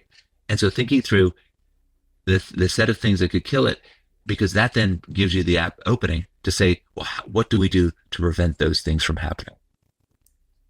And I guess that's just one of those things that could kill a family office, is if the wealth drops by 90%. And you then, I think, should have the question of, well, if you have $1 billion, you're down to 100 million. Does it make sense to have a family office at 100 million? And the answer is probably not, right? So that then says, all right, well, how do we ensure that the family doesn't drop to 100 million? Right? That the downside of that, though, is like, well, I don't want to be a wealth preservation, wealth conservation, because then the choices that I make aren't necessarily going to be the ones that actually help create extraordinary families, which is more about wealth growth than it is about wealth preservation. And by the way, just a little, sideline comment. I think the private wealth management industry has done such a disservice by talking about wealth preservation, because nobody should be all about wealth preservation. Nobody. Because when you're at wealth preservation, you're destroying family wealth. 100%. Yeah. If nothing else, the impact of inflation for you as a wealthy family, taxation, distributions. I've been talking about that for decades. I get called an idiot, but you can say it, Stephen, and of course, it's going to help my case. So bring it on. Yes, you're a genius, Angelo. You're a genius. It's not coming out of my mouth. What could I say? No, I think wealth preservation destroys family wealth over time, period. That could be our clip and our takeaway. Yes. Just so I know, there's 6 minutes to the top of the hour. If you have a hard stop, I get it. Could you have an extra 3 to 5 minutes? I can have an extra 3 to 5 minutes, yes. Okay. So I basically only have 2 questions left.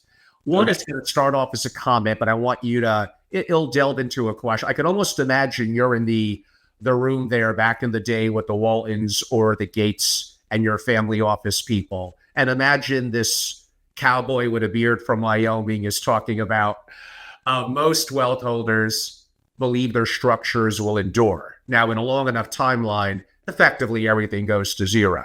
But I'm going to argue most family offices were built for a world that no longer exists. Geopolitical tensions, wars, economic turbulence, challenges we're having here in the U.S., both from a societal and people, as well as monetary and a whole bunch of issues going on. Lots of things that could very much or very well go wrong, and a relentless march of AI. So I'm going to argue the traditional family office model is becoming obsolete. It was designed for stability, not really control. It manages wealth, but like what we just said, is it manufacturing opportunity in a world that's in chaos? And I just don't see other people in the family office world talking about that. I've had multiple people on podcasts I'm a guest on.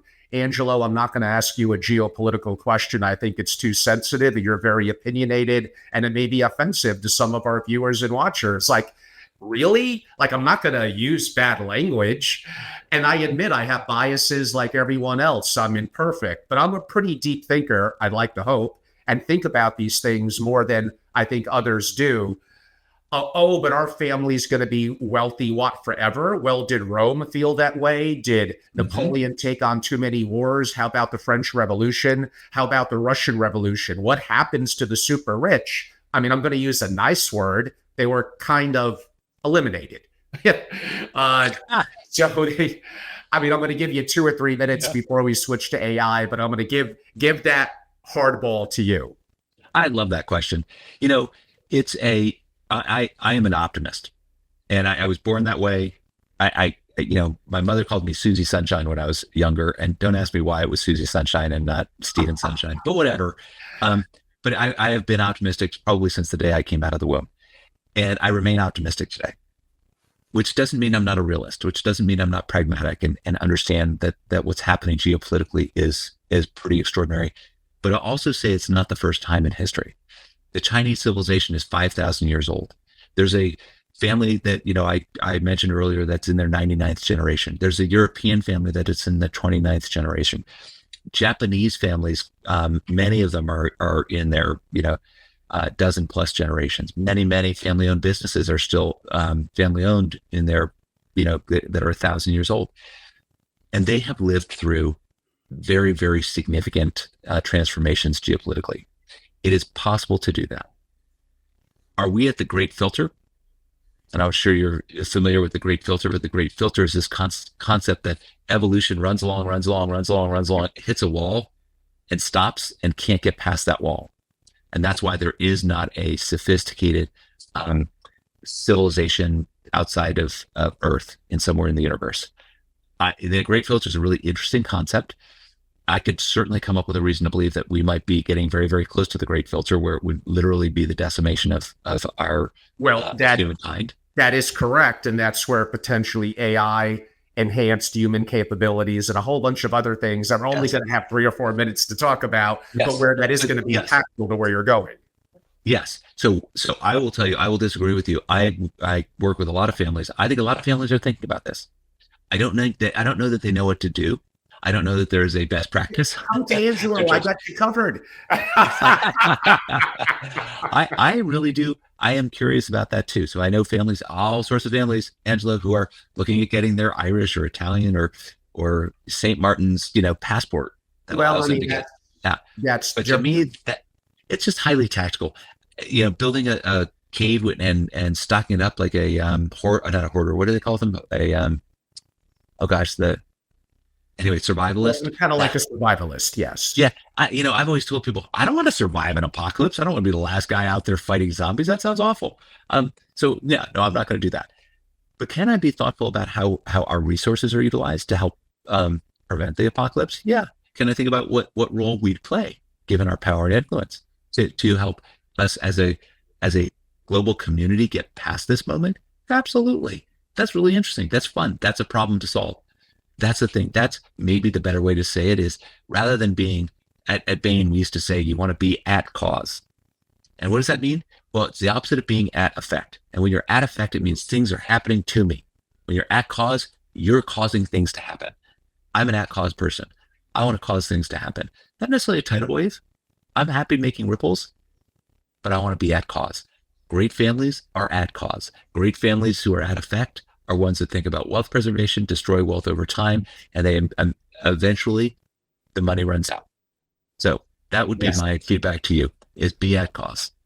Well, we really only have, before I give you a chance to close and share how people can reach out, probably 2 or 3 more minutes. I'm going to end with AI. I've been extremely active in the community for a couple of years. I go to Silicon Valley all the time. I travel the world. I talk about it. Over 1/3 of my investment portfolio is in public and private things in AI and robotics. I'm living what I'm talking about. I put my order in for the NVIDIA DGX Spark personal AI supercomputer coming out this June. I built my own AI structures. I'm active in interweaving AI agents. And effectively, my structures in family office is becoming way more. And this is the year, quote unquote, AI centric. I could do more with less, better, and faster. Do I have concerns from a societal perspective, mainly jobs? Of course. Do I think that Silicon Valley is poo-pooing that a little bit, not to scare people? Yes, honestly. There's not going to be any easy landing relative to that. We might even have significant societal upheaval, and it may get really bad, to be honest with you. AI will never be weaker than it is today. I think robotics will be the biggest industry ever within 15 or 20 years. And fundamentally, it's going to change everything within the family office. I'm already building that stack. I have it working for me in some aspects 24/7. And yes, I'm that person well ahead of the curve, living through it and doing it myself. And I'll be doing some master classes this summer on effectively creating in 3 days your own more AI focused family office. And it is something that I'm extremely active in as a principal and actually doing it. We don't have enough time to do 1 or 2 hours, but I'll give you the final comment relative to how family offices may need to think about AI, less so from investing, but that could play a little bit into your answer, more so thinking about things more strategically and deeper thinking. It's such a powerful comment you made about AI. We used to say when I worked for the Gateses that today is as simple as things will ever be again. Yes. And it's a really powerful way of stating it, which is similar to what you said about AI, is that AI is as least powerful today as it's ever powerful as it will ever going to be. Right. Yes. And I get that. And I think it's really important because it is, one of the things it's telling you, Angela, is that if you are not aware and really going deep on AI, that's going to be a problem. And this is even more so than the internet back in the early 90s. It's more than, the computer age back in the 70s and 80s. We were fortunate enough that we had an Apple II Plus in my house in 1980 or 79, whatever, 77 maybe, whenever it came out. My father worked at IBM and he got us an Apple. And they were very expensive, but he knew that his 5 boys should have access to Apples. We then got one of the very first IBM PCs that anybody had, probably one of the first 1,000, quite honestly. And what did we do on it? We played games, of course. Anyway, but the thing about AI is if you're not focused on AI and learning, you will miss it, and it will be a big, devastating miss. That's number one. You're clearly, I know you believe that too. One of my favorite other podcasts is called Exponential View. Do you know that podcast? No, I don't. Okay, Azim Azar, and he has been talking about exponential growth in and abundance for a decade. And of course, with the taking off of AI, he has become one of the foremost experts in terms of the application of AI to culture, to business. He's just extraordinary. I also asked my family. I was mentioning earlier that I had this anecdote I wanted to share about AI. I have triplets who are 26 years old, and one of whom is married, so a son-in-law. And so I asked the 4 of them, how are you using AI in your life today? And they all came back to me very, very quickly on text, of course, and they shared, here's how I'm using AI. I use AI multiple times a day. I'm constantly using AI. But the best one, and this is just a small but nice anecdote, is my son-in-law is a big fan of Wendell Berry, who is a great American poet. Just one of the Midwestern, yes, he just Midwestern values. And so my son-in-law loves him so much that he actually asks AI for life instruction, life kind of hints. And so he and my daughter are thinking about moving to London. And he asked Wendell, so he moved to London with his wife, given these different, parameters to take into consideration. And it says, and his AI question was, please use Wendell Berry as a source of the feedback. That's a hell of a prompt. Isn't that amazing? It's okay, Angelo. Maybe the next question I put in there is, hey, I want to build a family office from scratch. Tell me what Angelo Robles would do. That's what scares me. I'm going to get myself out of a job, which is why You're not though. You're not. Well, I mean, I'm using now, because I don't want to keep on trading the system. I use open source platforms on my computer that I don't share. And why I'm getting the NVIDIA DGX Spark is I don't want to share my proprietary content, which I think is unique, at least I do, with the world. I mean, it sounds a little greedy from my perspective. There's a deeper answer, but I want to be respectful of your time. Gates, and I'm going to mix it up a little bit, basically said, I did a video in Nevada a little bit about this. Within 2 years, 90% of coders gone. Gates said this, within 10 years, 90% of doctors. I 100% agree with that. I look at the world of legal and accounting, which is changing the dynamic of partnerships and associates. You don't need to have as many associates to now come up to be partner. That's a longer story. Hollywood is going to be revamped by people like you and me that could create our own movies. And if we have a big social network, which we don't, but those that do, they have massive distribution. And the world of finance and analysts, come on. It's obvious. Is it going to happen in 12 months? No. But is it going to take 10 or 20 years? No. It's happening much quicker than that. And I don't have great answers for repositioning, but, well, I kind of do have some solutions, but we don't have enough time. Maybe an ending, Stephen, if you don't mind, if you could share with people that would like to learn more about your services and how to reach out and learn more about Banyan. I really appreciate that opportunity, Angela. That means a lot to me. If you go to the website banyan.global, so banyan.global, you can see who we are, what we do. We have enormous amount of our content on there, our intellectual property that really helps frame the way we think about the work that we do.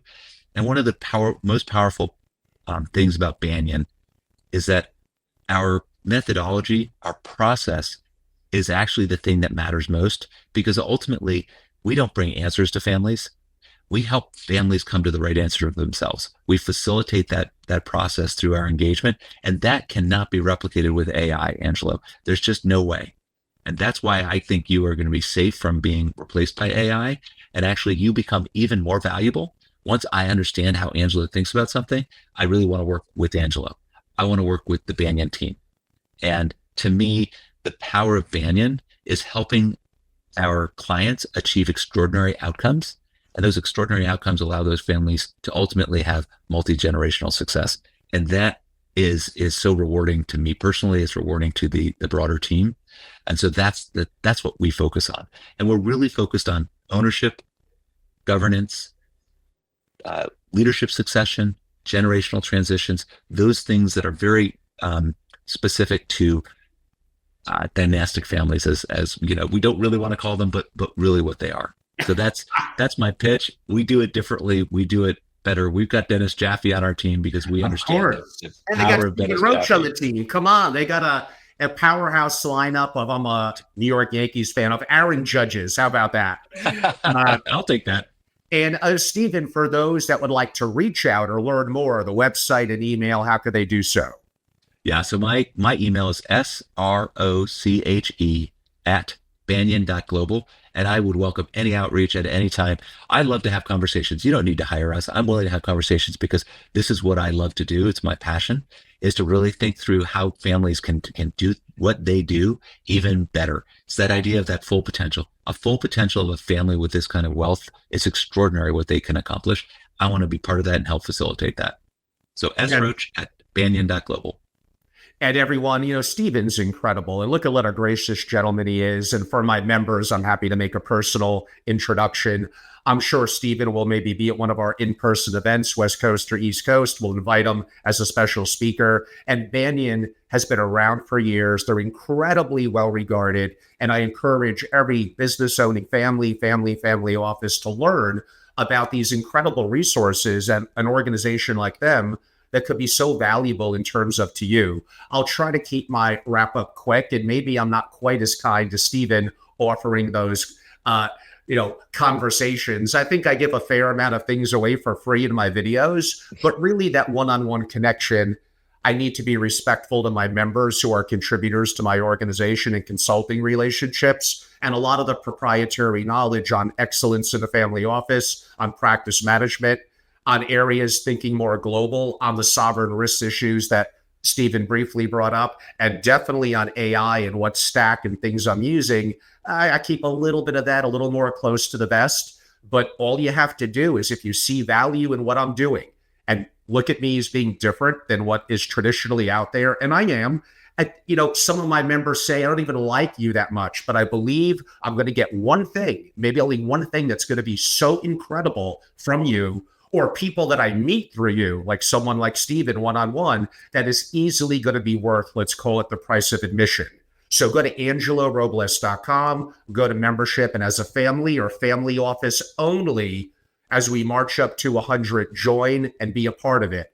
If you service the community, I still love you. You can reach out to me. Some of my free content, it's all yours. But then membership would not be applicable. But I do consultative and masterclass work around that could be valuable to you. And I will make an announcement within the next week or so that I hinted at a little bit earlier, that I will be taking on 10 families where I will be effectively really educating, providing skill acquisition, resources, and connectivity to effectively become much more AI savvy and native in their family office. That's for principals, rising gen, and family office executives. It'll be an immersive 2 days. I'll do 2 of them over the summer, and I'm limiting the amount of families. I'm charging a bit of a premium for it, but it's going to put you from the AI perspective on fundamental operations. I mean, honestly, in the top 1/100th of 1%.